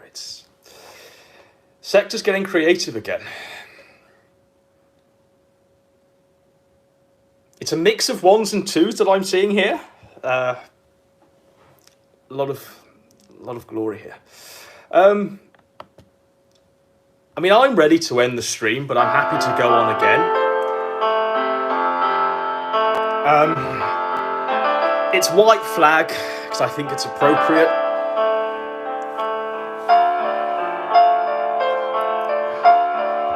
Maybe we should go back to a time when things were just a bit better.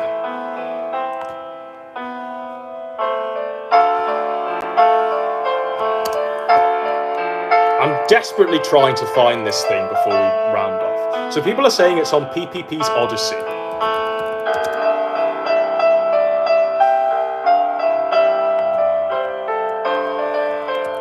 This is the Coach Red Pill Will reading.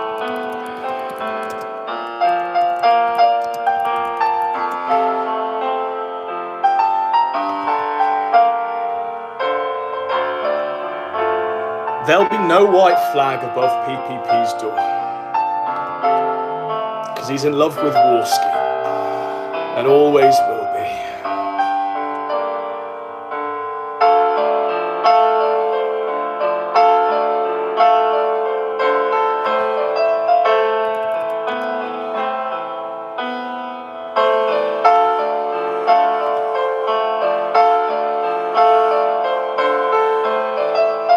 We might have fucking found it, folks. Could it be so?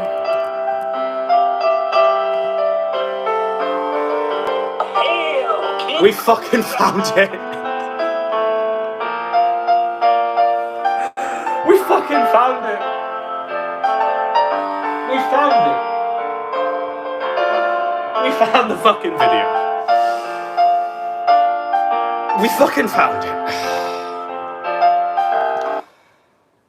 Holy fucking shit, we found it. Last time on Dragon Ball Z.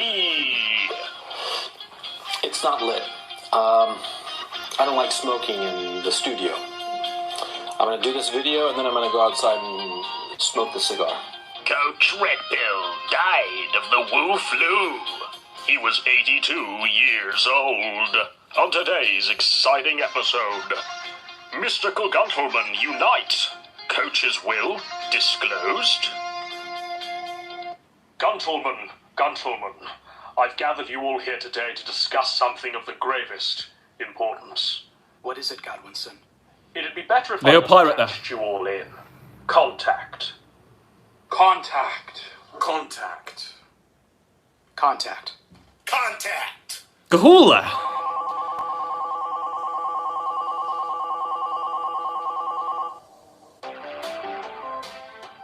Oh shit! I can't believe he's dead. Coach is with the Angels now. Should we say a prayer? Where's Wilshire Boulevard? So, Godwinson, have you got his will? I do, yeah. Are we ready? Read it. Let's go! Right. To my sworn enemy, Mr. Kraut, I leave absolutely nothing. Fuck you, Gonzo. To my dearest PPP, I leave bitcoins to the amount of $20 US. Awesome, Surfer. Order the hookers. To Leo the Pirate Man, I leave all of my worldly debts. The approximate sum is 6 million Chilean pesos. This is not very based, nor is it very red-pilled, Gonzalo. To Gahul, I leave the login details to the Coach Red Pill YouTube channel. Hopefully, you can continue my legacy and encourage the incels to rise up. I will do my best, Coach. I will strive to make the channel a utopia for discussions of hentai and Japanese wrestling. I will do my best to sully the Chilean flame you have passed on to me. And to Godwinson, I leave these DNA results. What? Yeah, I think Kraut would be a very good Doctor Who, don't you? Open it. Open it. Open it! Right, here goes. It says that oh my goodness. It says here that Gonzalo Lira is my biological father.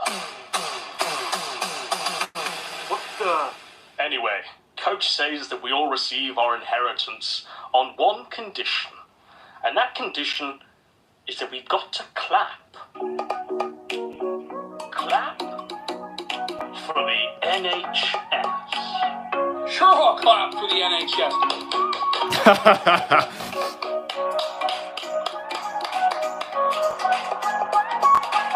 Soul!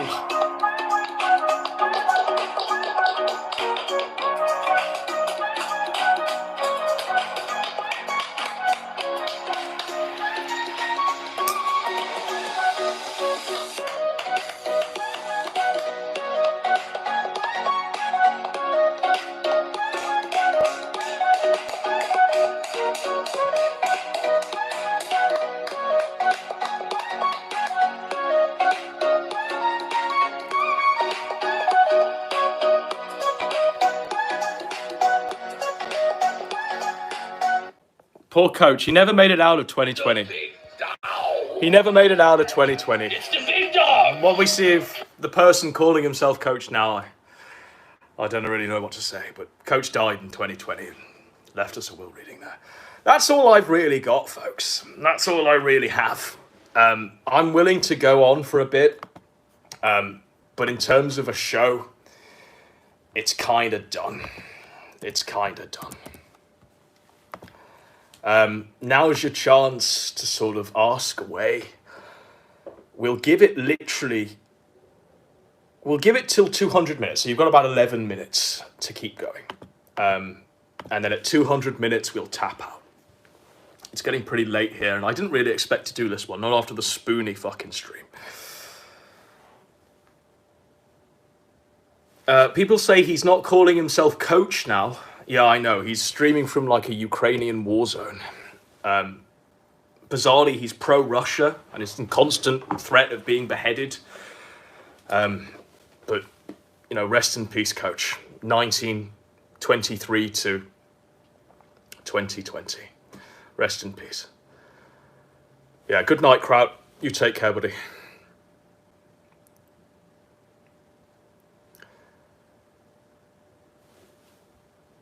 Lots of stuff's coming in. It's hard to fucking read. Hey Godwinson, now I watched Black Rain. I implore you to see Citizen Kabuki Cop. Yeah. Okay. But you know what? Black Rain's a fucking great film. And it might even be Ridley Scott's best film. I prefer it to Alien. Do you think Woes got blacked in uni? Yeah. Yeah, I do. Many times. Are you going to do a Dutton video?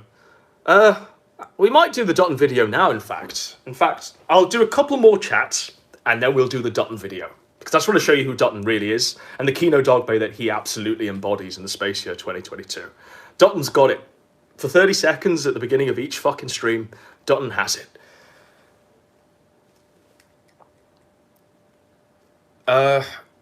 Black Rain has a super generic script.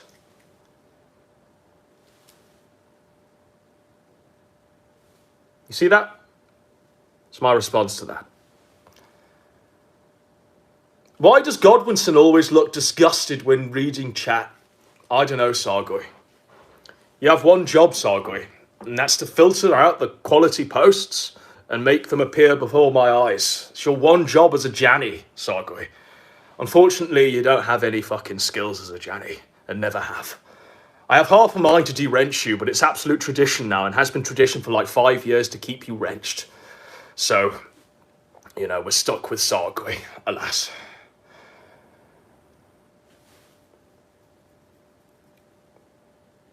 Michael Douglas didn't even give a good performance in that film?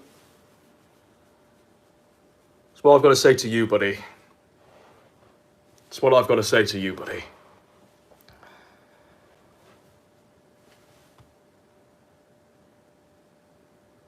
Sargoy for head Janny. Well, if you don't know, you should know. Sargoy is like Janny royalty.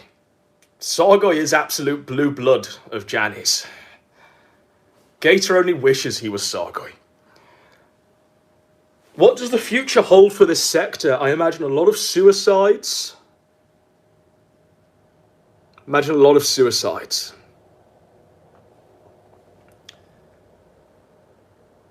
Do you consider yourself partially responsible for PPP's e-girl addiction? No, I fucking don't. All of that shit happened completely independently of me. The moment he popped up and said that some Irish tranny had sent him videos of her surrounded by plushies to authenticate herself, that's when I knew shit was pretty fucked. And this Snacks person, apart from like the one time where we needed a female voice to play Fuentes' mum, there was zero fucking content and contact. And I kept it that way. I mean, why you'd look for love on Discord, I don't fucking know. But that's how shit went down. Someone says, anyway, is this Hobbit? Is this the Hobbit man? Is this Hobbit? He says, anyway, Sergeant Kabuki man, NYPD is Kino, and you'll be culturally enriched. I am recommending you this now. You have shared your love for Black Rain. Okay, I'll take that aboard, Hobbit. Order of the Nine Angles cultist. Yeah, so apparently this Snacks woman was an member of the Order of the Nine fucking Angles. You know, he kept that quiet. Like, bro. Order of the Nine fucking Angles. Good lord. Yeah, I mean, I just thought she came from... Turk gave me a dossier on her. Because she was one of Turk's old co-hosts or something. And I thought, yeah, that's fucked. But Order of the Nine Angles, I know, right? Wasn't she a biker? I don't really know what she was. But, you know, what I did know was enough to keep me away. Did you fully watch Gunspiracy Theory? No. And she owned a plantation. Someone says all women are witches. Louisiana succubus. What is Nine Angles law? Gahul says she was a paedophile. Snacks got gangbanged by bikers. 9 angles are a CIA psyop. Did you see the leather claw? Let's go on to Dotton, because, yeah, she was a welder, I think. Yeah, I don't really want to go into the fucking order of the 9 angles, because that shit's pretty fucked. That shit's pretty fucked. And there's a reason why he kept that quiet. Fucking hell. Yeah, let's go to Dotton, shall we? Let's try and lighten the fucking mood. The leather fucking claws. So I've got a few Dotton favourites. We might have to go back a bit, but there's some absolutely amazing Dottons. My favourite of all of the Dotton ones is that why are Americans so religious? And he starts the video like we'll go through all of them because they're fucking amazing. So this is how he starts his video. Hello. I talk to you about some news, because I got some good news. I got some good news for you today. I got some news I read in the newspaper. Dotton is Kino. I ain't talking about the New York Times. I ain't talking about the Daily News. I ain't talking about the Washington Post. I'm talking about the word of the Lord. I'm talking about the word of the Lord, because I read it in the newspaper. And the word of the Lord. I'm just gonna wait for the switch. The switch. It's gonna save you from hell. A word of the Lord is gonna be your sustenance. Dotton's a learned man, by the way. He's like a professor. He knows his shit. You might be thinking, what is this? What is he showing me? There's a man wearing a MAGA hat with a rubber rattlesnake round his neck, holding the Bible, doing an American accent and screaming. What's he doing here? Where's this going? Well, this guy is you can live off. a great showman. It's gonna be your food. It's gonna be your food. And when I talk about food, I ain't talking about no McDonald's. I ain't talking about no Burger King. I ain't talking about no Golden Corral with the chocolate fountain. I'm talking about spiritual food. I'm talking about spiritual food. And when I talk about spiritual food, what I gotta do today, and when I preach, is I'm gonna take that spiritual food. I gotta take that spiritual food and I gotta warm it up. I gotta bring it to life before you. I'm gonna be your spiritual microwave. I'm gonna be a spiritual microwave, and that spiritual food is gonna be sizzling. It's gonna be smoking. It's gonna be steaming. This is the word of the Lord. And I read it in the newspaper.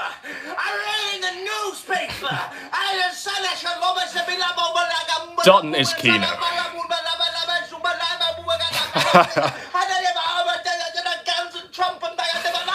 This is my favourite of all of his intros. I shouldn't have really shown you this one because this is like going straight in. But this is truly my favourite of all of the intros. No matter where we stop this on the thumbnail, we get something like this. He's never still. Just witness this. People are saying Dotton is an artist. That's correct.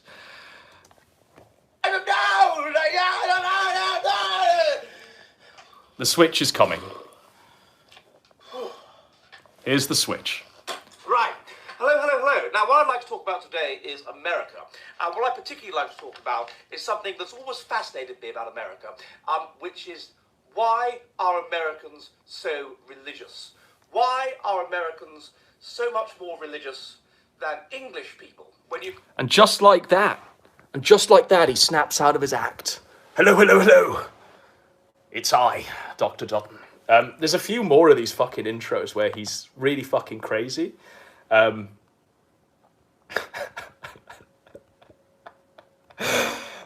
Do we show you the one? I mean, okay, let's go with this one.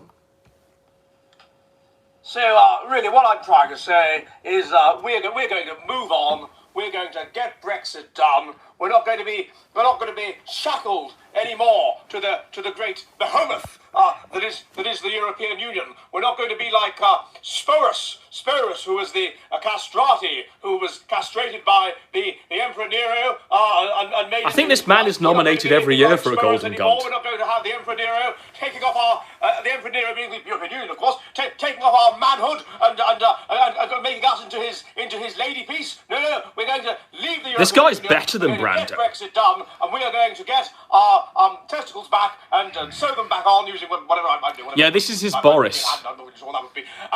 This is Dutton's Boris. To our penises, and we're going to get Brexit done, and we're going to move off, and then Britain has a great... He's not dressed like a Turk, he's dressed like an eccentric English gentleman. Outside of the European Union, unlike Boris, with its testicles intact. But Boris is Turkish. A nation once again, and it's going to be a great time. It's going to be an absolute great time. And hello, and welcome to this edition of the Jolly Heretic. And what I'd like to talk about today is people like Boris Johnson. And that is to say, English eccentrics. Now, a number of you get in touch with me with interesting ideas, and I'd like to thank the person that suggested this idea. It was a French person that suggested it, actually. And the idea was, why is it that English people are so tolerant of eccentrics? But there's yet more. There's yet more. There's a few fucking amazing ones. There's one where he starts off as Doc Brown from Back to the Future.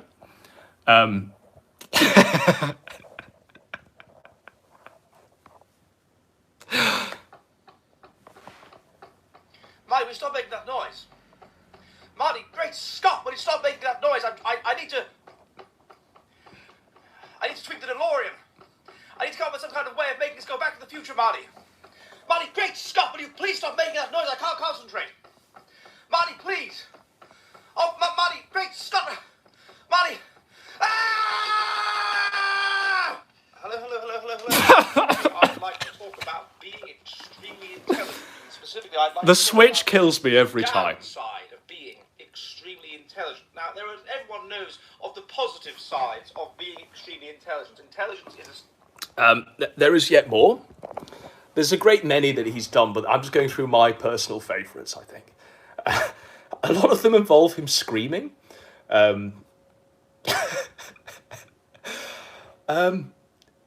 Maybe it's this one we go with. We'll go with the one with the tits, right? So he's wearing some prosthetic tits.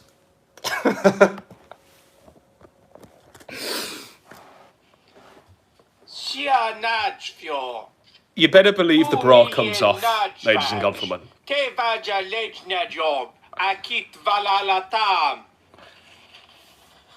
This one's called Why Are There So Many Hungarian Porn Stars? Igen.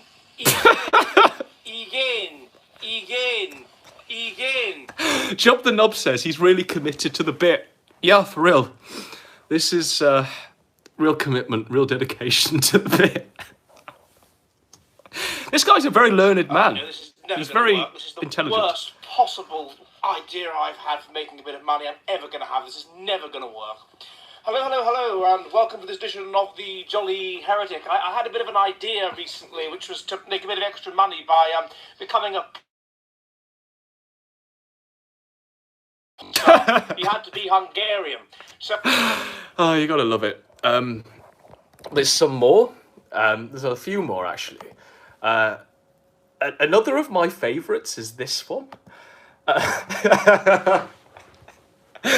Yeah, this is another of my favourites. So I don't actually know what he's supposed to be here. But his point that he'll labour is that what kind of people dye their hair unnatural colours? Hi, my name's Sarah, and I'm a preschool teacher. And I brought in a policy whereby my kids can wear pronoun badges, and they wear a different pronoun badge every day. Sometimes, maybe they're feeling like a she that day. Just wait for the hello. If they're feeling more he, they can wear a he badge. Of course, some of them just wear a she every day, but that doesn't matter. The important thing is they have the choice. And so I really enjoy teaching preschool, and I look forward to teaching your kids.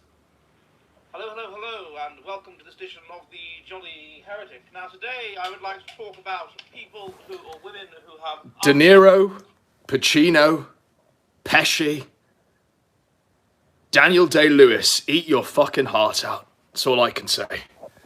Eat your fucking heart out. No, he's been in Finland the whole time, I think, hasn't he? He lectures at a finish university. This is another favourite of mine, by the way. This one's a bit risque, we might get flagged down. But it's on his channel, and it's been up for 9 months, but it's quite risque, right? So in this one, he's wearing a balaclava and holding a fucking gun. Hello, and welcome to this week's edition of the Jolly Heretic. Now, for this week's Jolly Heretic, I thought that rather than making one of my usual light-hearted introductions, it would be more appropriate instead to make a formal statement on what I'm going to talk about in this video, which is the rather serious subject of terrorism and the future likelihood, indeed inevitability. Someone said it looks like an ISIS vid. Yeah, I think that's what he was going for, man. I think he was going for an ISIS vid. Now, like I say, he's often reuses the same costumes. Which one? I mean, this one is ludicrous. I don't really know how to give it an appropriate context. But let's just go with it. He's the Virgin Mary. Look, Mary, calm down. Calm down. Stop crying. I'm not accusing you of anything. But just please try and see this from my perspective. You're telling me that you're pregnant. And as far as I'm concerned, we've never had sex. So I can think of two realistic possibilities as to what may have happened. I mean, this is just blasphemy, isn't it? One is that you had sex with me while I was asleep. While I was asleep. Yeah, he's clearly Joseph. I apologise. Early in the morning, you mounted me and you stole my gametes.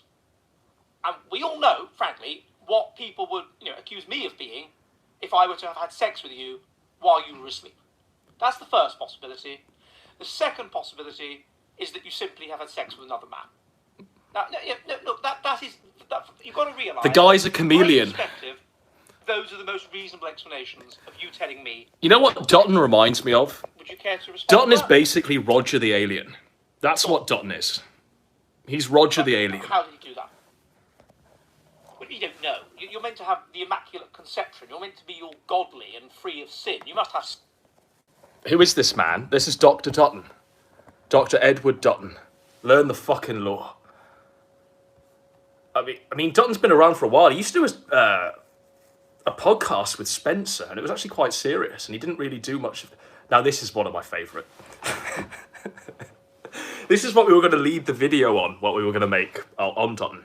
And this is about goblins. Dutton went in on goblins. There ain't nothing off the cards with Dr. Dutton there, but this is goblins. Hope Not Hate is under attack. Tommy Robinson has gone on the attack against us. He has been watching our houses. He has been harassing us.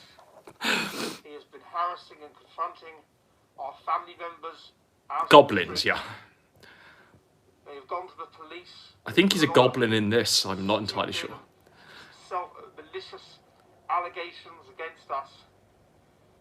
They are doing all they can to intimidate us and to silence us. And we're really scared. That's why, because Tommy Robinson and his crew have kind of thrown us up for what. Someone says this reminds me of the orcs from Lord of the Rings. I mean, what orcs wear fucking glasses? Black-rimmed glasses. I mean, get your eyes tested, bro. So we need more of your money so we can carry on having lots of money. And that's why The hello from this is pretty fucking, is pretty amazing. Hello, and welcome to this edition of the Jolly Heretic. Now, I know I've done a video on this before. And just like that, and just like that, folks, he's no longer a goblin. I mean, that's some pretty fucking great acting the guy's got. The guy's got some absolute talent.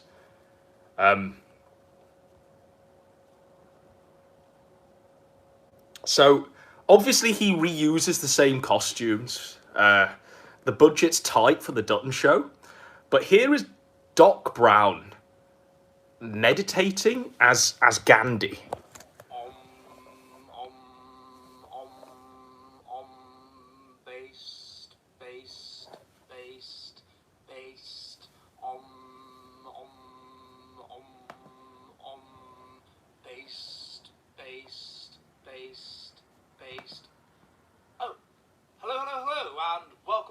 this edition of the Jolly Heretic. How are you doing? I became a Buddhist recently because I realised that the only path to enlightenment... No, I didn't really become a Buddhist. I was lying. But today I would like to talk about the issue of Buddhism. And specifically, I would like to talk about an idea which was presented to me at my recent meet and greet in London, which is the group level, not at the individual level. I'll talk about that later. So obviously after the first 30 seconds, he goes into 20 minutes on Buddhism and the way of the Buddha and Western civilization's collapse. But I only really ever watched the Kino Dogma of the first 30 seconds, I'm afraid. A lot of it's very dry, beyond where he's like a Roman emperor. People of Jerusalem, Rome is your friend.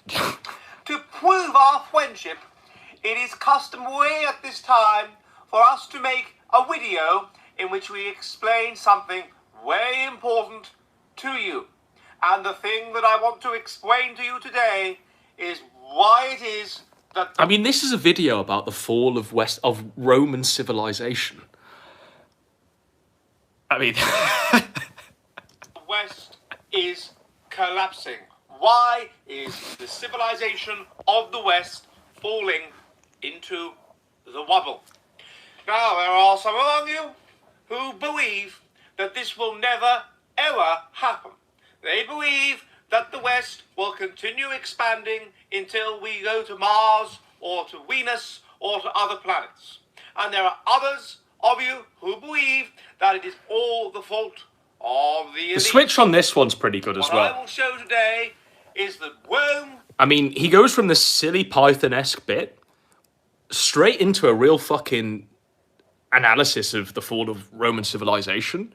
And, you know, seconds after he does the switch, you're fully convinced that he's a top-class uni professor giving a lecture here. I mean, the guy's committed. Exactly the same way as the West is going. Exactly the same way, down to the finest detail, and for exactly the same reasons. Why did Rome fall? Rome fell because of declining intelligence and because of dysgenics created... Someone says he sounds like Queenie from Blackadder. I think he was Queenie in one of them. I think he shouted Melchi. About difficult times creating great men, who in turn create easy times, creating weak men, creating difficult times, turns out to be true. And that is what we will look at today. Hail Caesar. Hello, hello, hello, and welcome to this edition of the Jolly Heretic. Now, today I would like to discuss, as I said there, channeling Pontius Pilate, who, by the way, was hanging around during the heights of Rome, during the golden age of Rome. I would like and then it just becomes a lecture on the fall of Rome. And what I will show is that it fell for... We'll go for a few more of Dutton's greatest hits.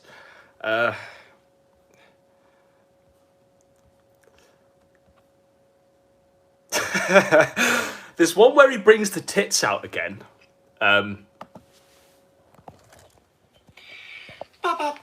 Little baby. Oh, being a mummy, darling. I like that. This is called Why Women Who Won't Breastfeed Don't Love Their Children. Darling, being a mummy. Yeah. You suck. Yeah. Hang on a minute. Having this baby is going to interfere with my life. It's going to interfere with my ability to go on a lonely planet guide of India via the road less travelled by. This thing is going to, in the future, cause all kinds of global warming and stuff like that. Huh. No breastfeeding for you. I don't have anything for you at all. Screw you. I want you to have depression. I want you to have anxiety. I want you to have low IQ. It's the bottle for you. Yeah, it's the bottle for you. In fact, no, not even the bottle. Screw you. You're just going to be the future of the racist Nazi people. Screw you. I hate you. Die.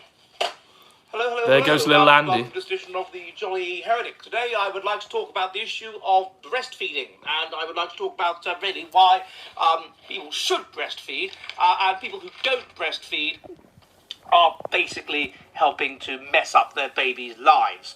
Now, I was inspired to do this. Someone says play the Genesis video. Is this what I'm familiar with? What's it called?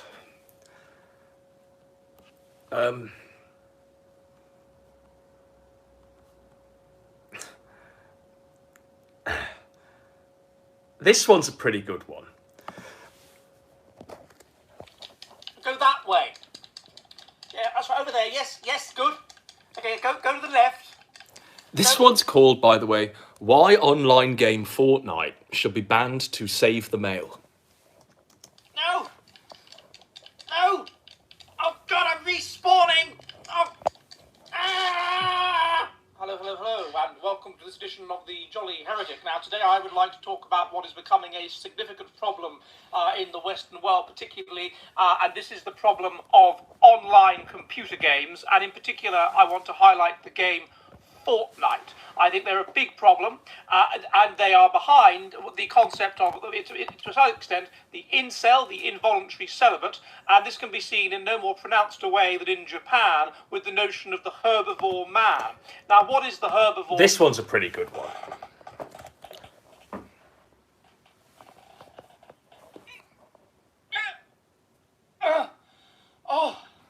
Oh yeah, oh yeah, oh yeah, yeah.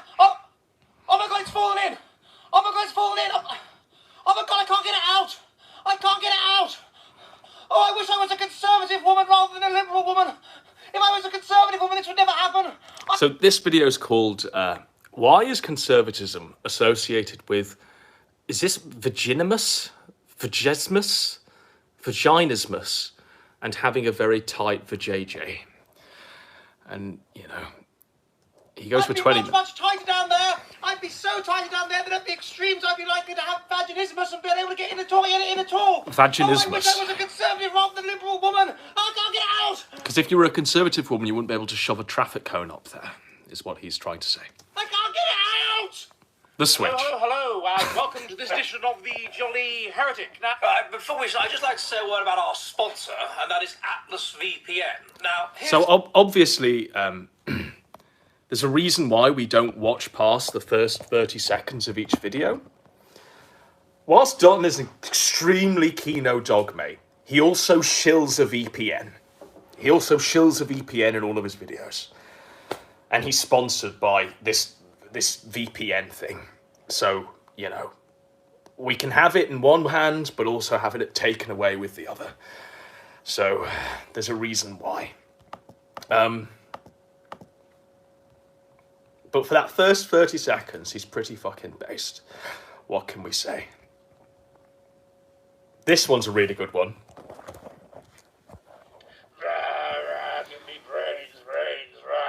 So he's a zombie, and his video here is, are zombie movies popular because we're living in a woke zombie apocalypse? Here we go.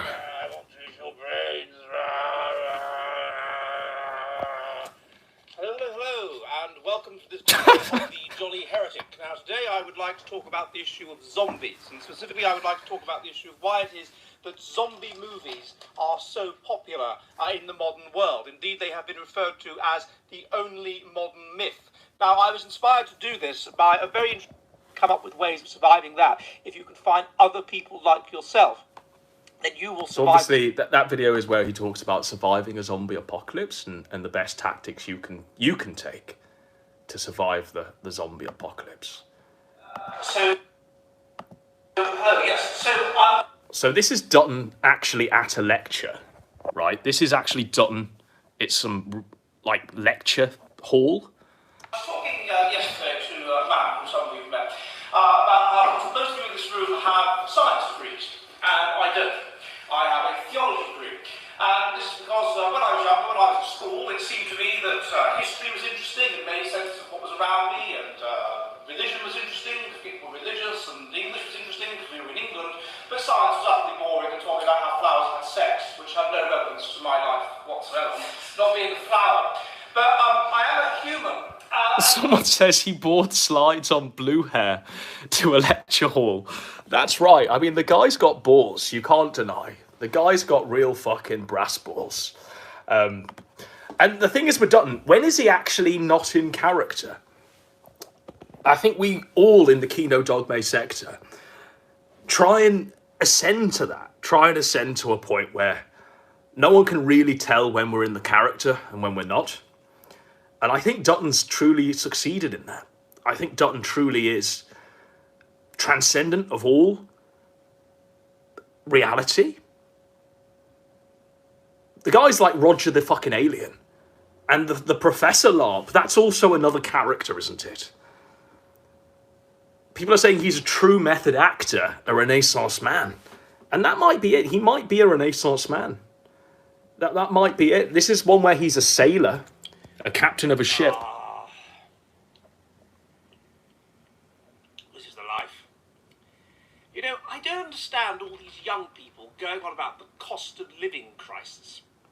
What cost of living crisis? What's the matter with them? Have they got no understanding of how to deal with money? He embodies each character without flaw. Crisis when I was their age, I left school, but at which, by the way, I was taught how to behave myself. I left school, I went to university. You go to university, and of course, you get a grant, and you don't have to pay tuition fees or anything like that. That would be unthinkable. And then, having gone to university and having no debt whatsoever, you then go and get a job. And in my case, I qualified to be a school teacher, and I then applied to the local education authority where I qualified in London, and they gave me a job. I then did that job for the rest of my life, being promoted to head of department eventually, and retired at 65 with a jolly comfortable pension, thank you very much. And they go on and on and on about the cost of This one's a pretty housing good or whatever. one. I don't understand what that's about. That was never a problem either. It's very simple getting a house in southwest London. Where is he from. fucking What you speaking? do is you save up for a few years, and then you buy your house. Okay. So I'll just no context this and give you the context.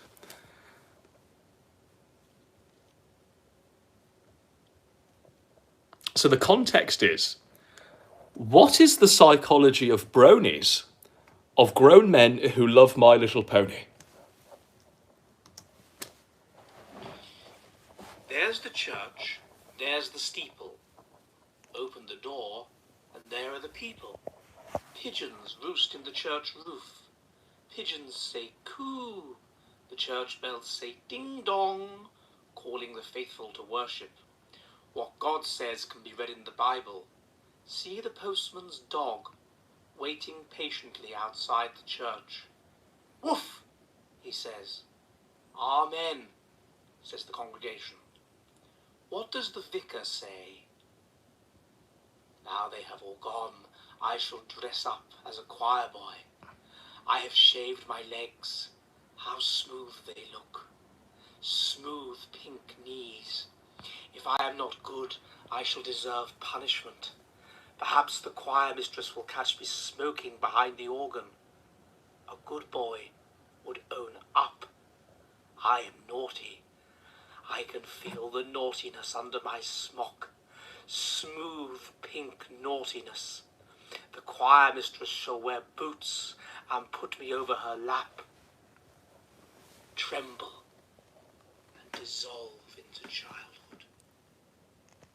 Hello, hello, hello, and welcome to this edition of the Jolly Heretic. Now, today I would like to talk about the phenomenon of bronies, and this is males, young males, who like the television series My Little Pony, and specifically the 2010 revival of the 1980 series My Little Pony, Friendship is Magic.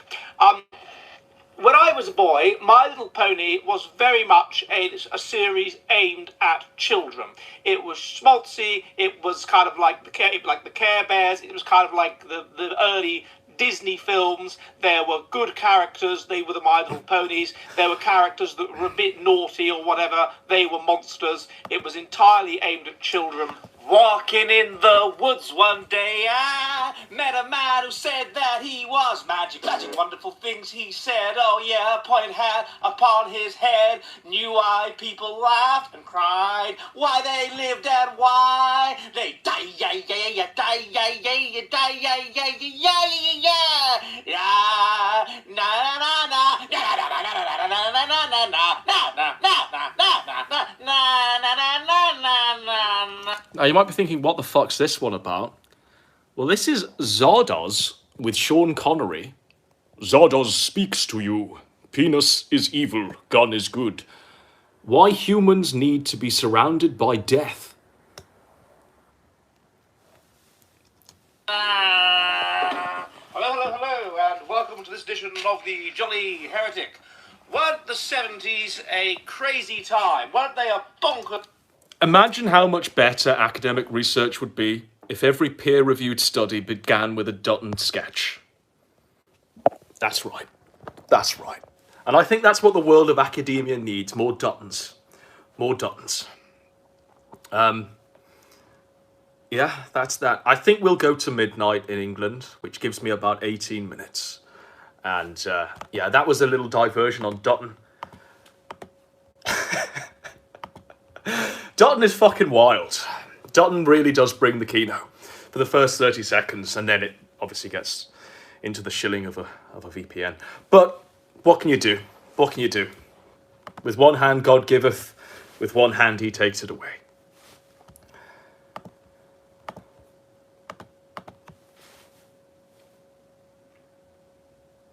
Dutton is a true showman. That's right. Have we been going for 4 hours? Whoa.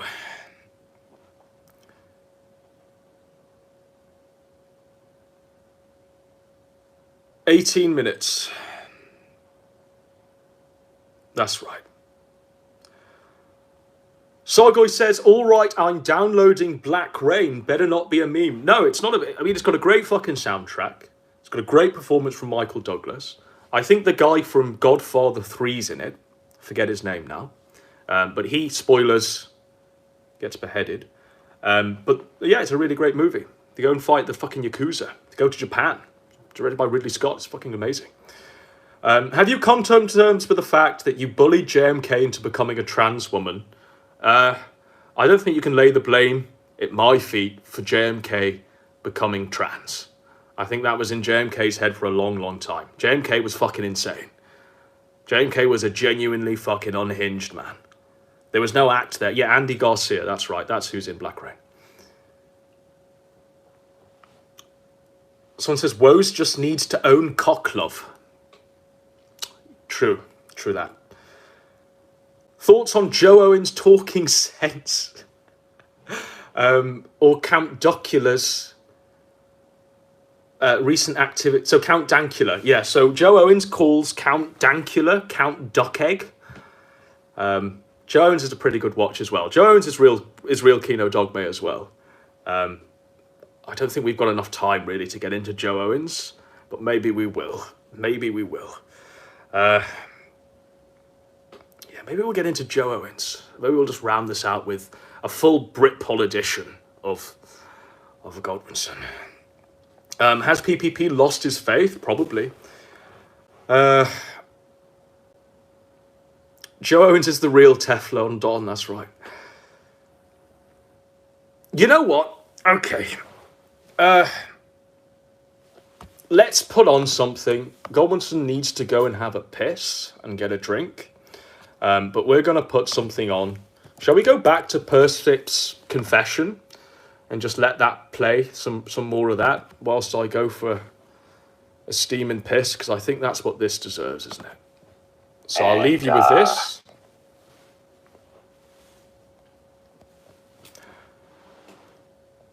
I was going to fire Andy and bring... And I said to him, we're going to lose those pay pigs. We're going to lose Andy's pay pigs. We're going to lose some goodwill from the audience.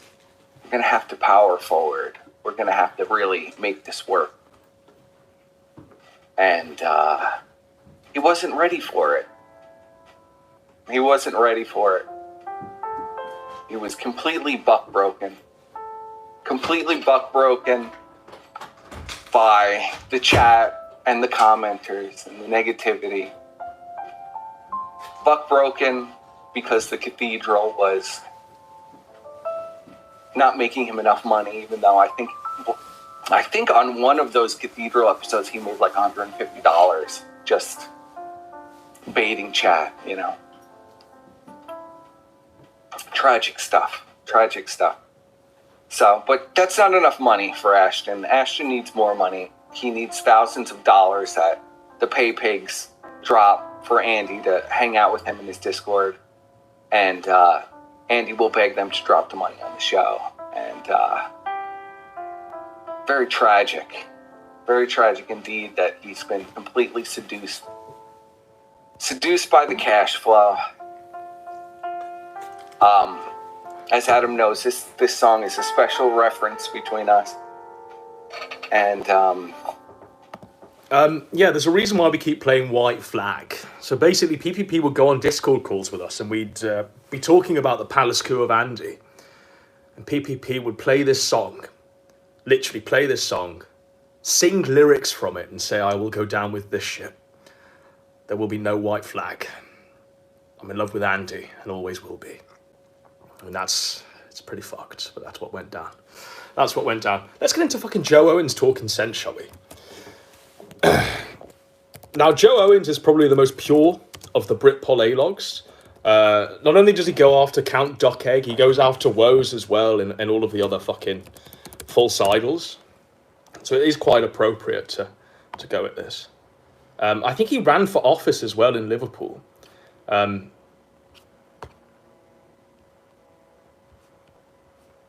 God, he's made a fucking shit ton of videos since I was last here. He used to stream in front of a bookcase, but now he's streaming in the garden? So this is Joe Owens. Hello. Just a quick update. This guy is pure on the new Kino Nationalist Dogme. Party. I hope to start sooner rather than later. A guy's approached me that can do me a website for the party, which is excellent news. That will take the party forward. He said he's got the skills to build it where you can join online, donate online. So that's excellent news. You see, in the past, there hasn't been much talent in British nationalism, so you've had to rely on searchlight agents like Simon Bennett and Simon Darby, or whoever they work for, it doesn't matter. They work for an agency hostile to British nationalism. So the guy, by the way, he hates like Collett and all of the other ones, and he calls them all like agents working for the British government. He's actually got some really base takes. You can't fault Joe Owens. Joe Owens really does talk sense, but it's all a bit too risky. There's a fucking shit ton of videos that he's made since I was last here. But I wanted to get one where he talks about Count Dankula. Let's see if we can find one.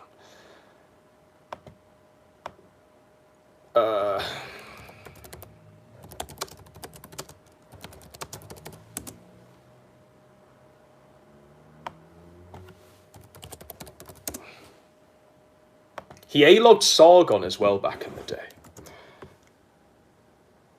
Fuck, I mean, this guy is uploaded a shit ton.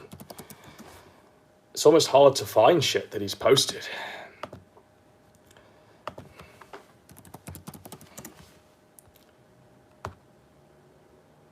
So this was one of his greatest videos, cataloguing the end of fucking UKIP.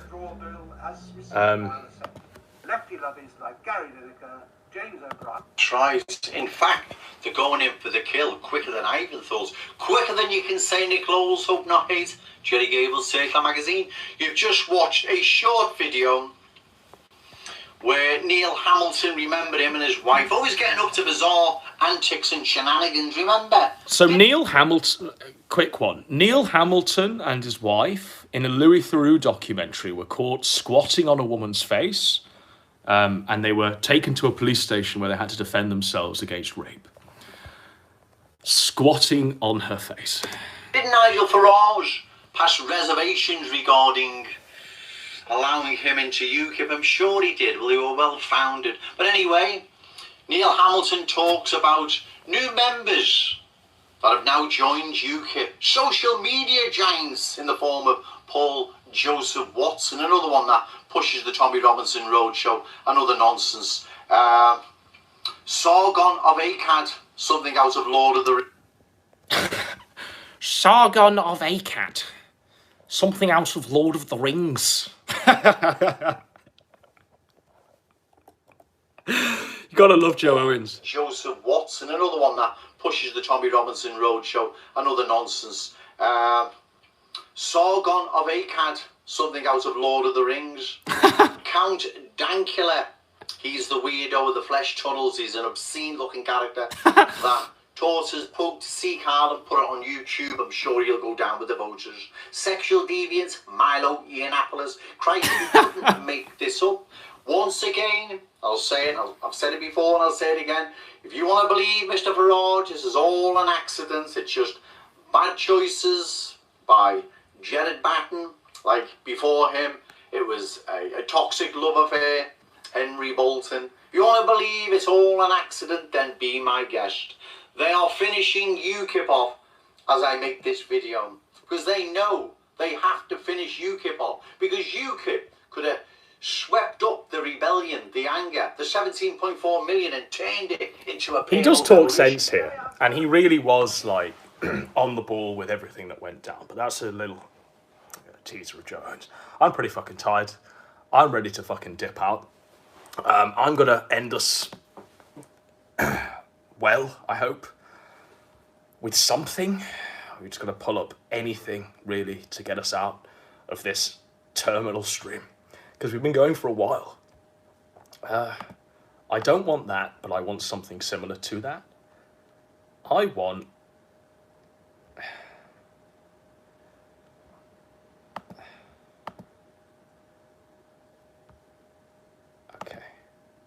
But yeah, what a stream.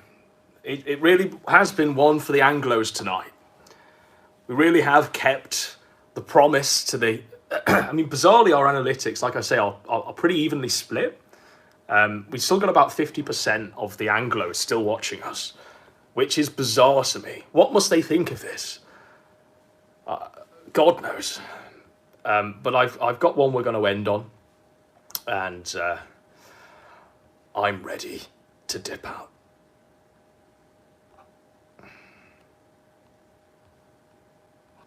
It's got to be this one, yes? Yes? No? Yes.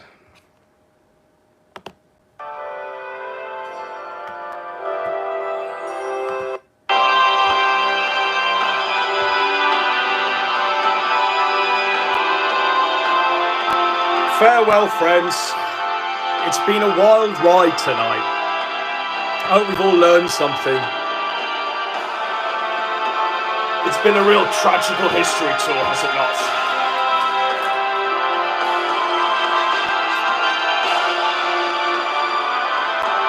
We've been going that long. The gas and the light is nearly gone.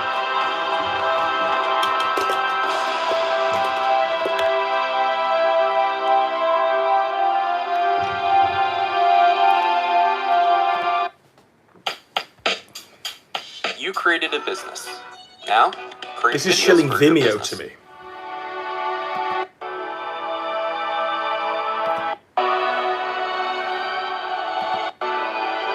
Oh, fuck it. We'll just go with this one. Farewell, ladies and gentlemen. We'll see you on the next one.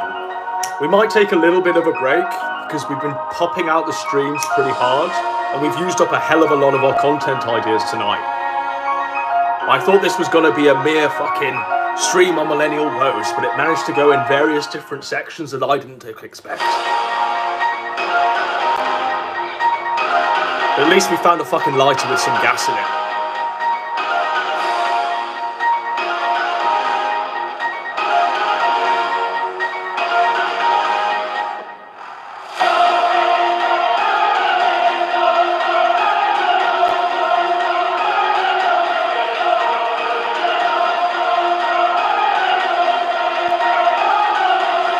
I'm fucking done.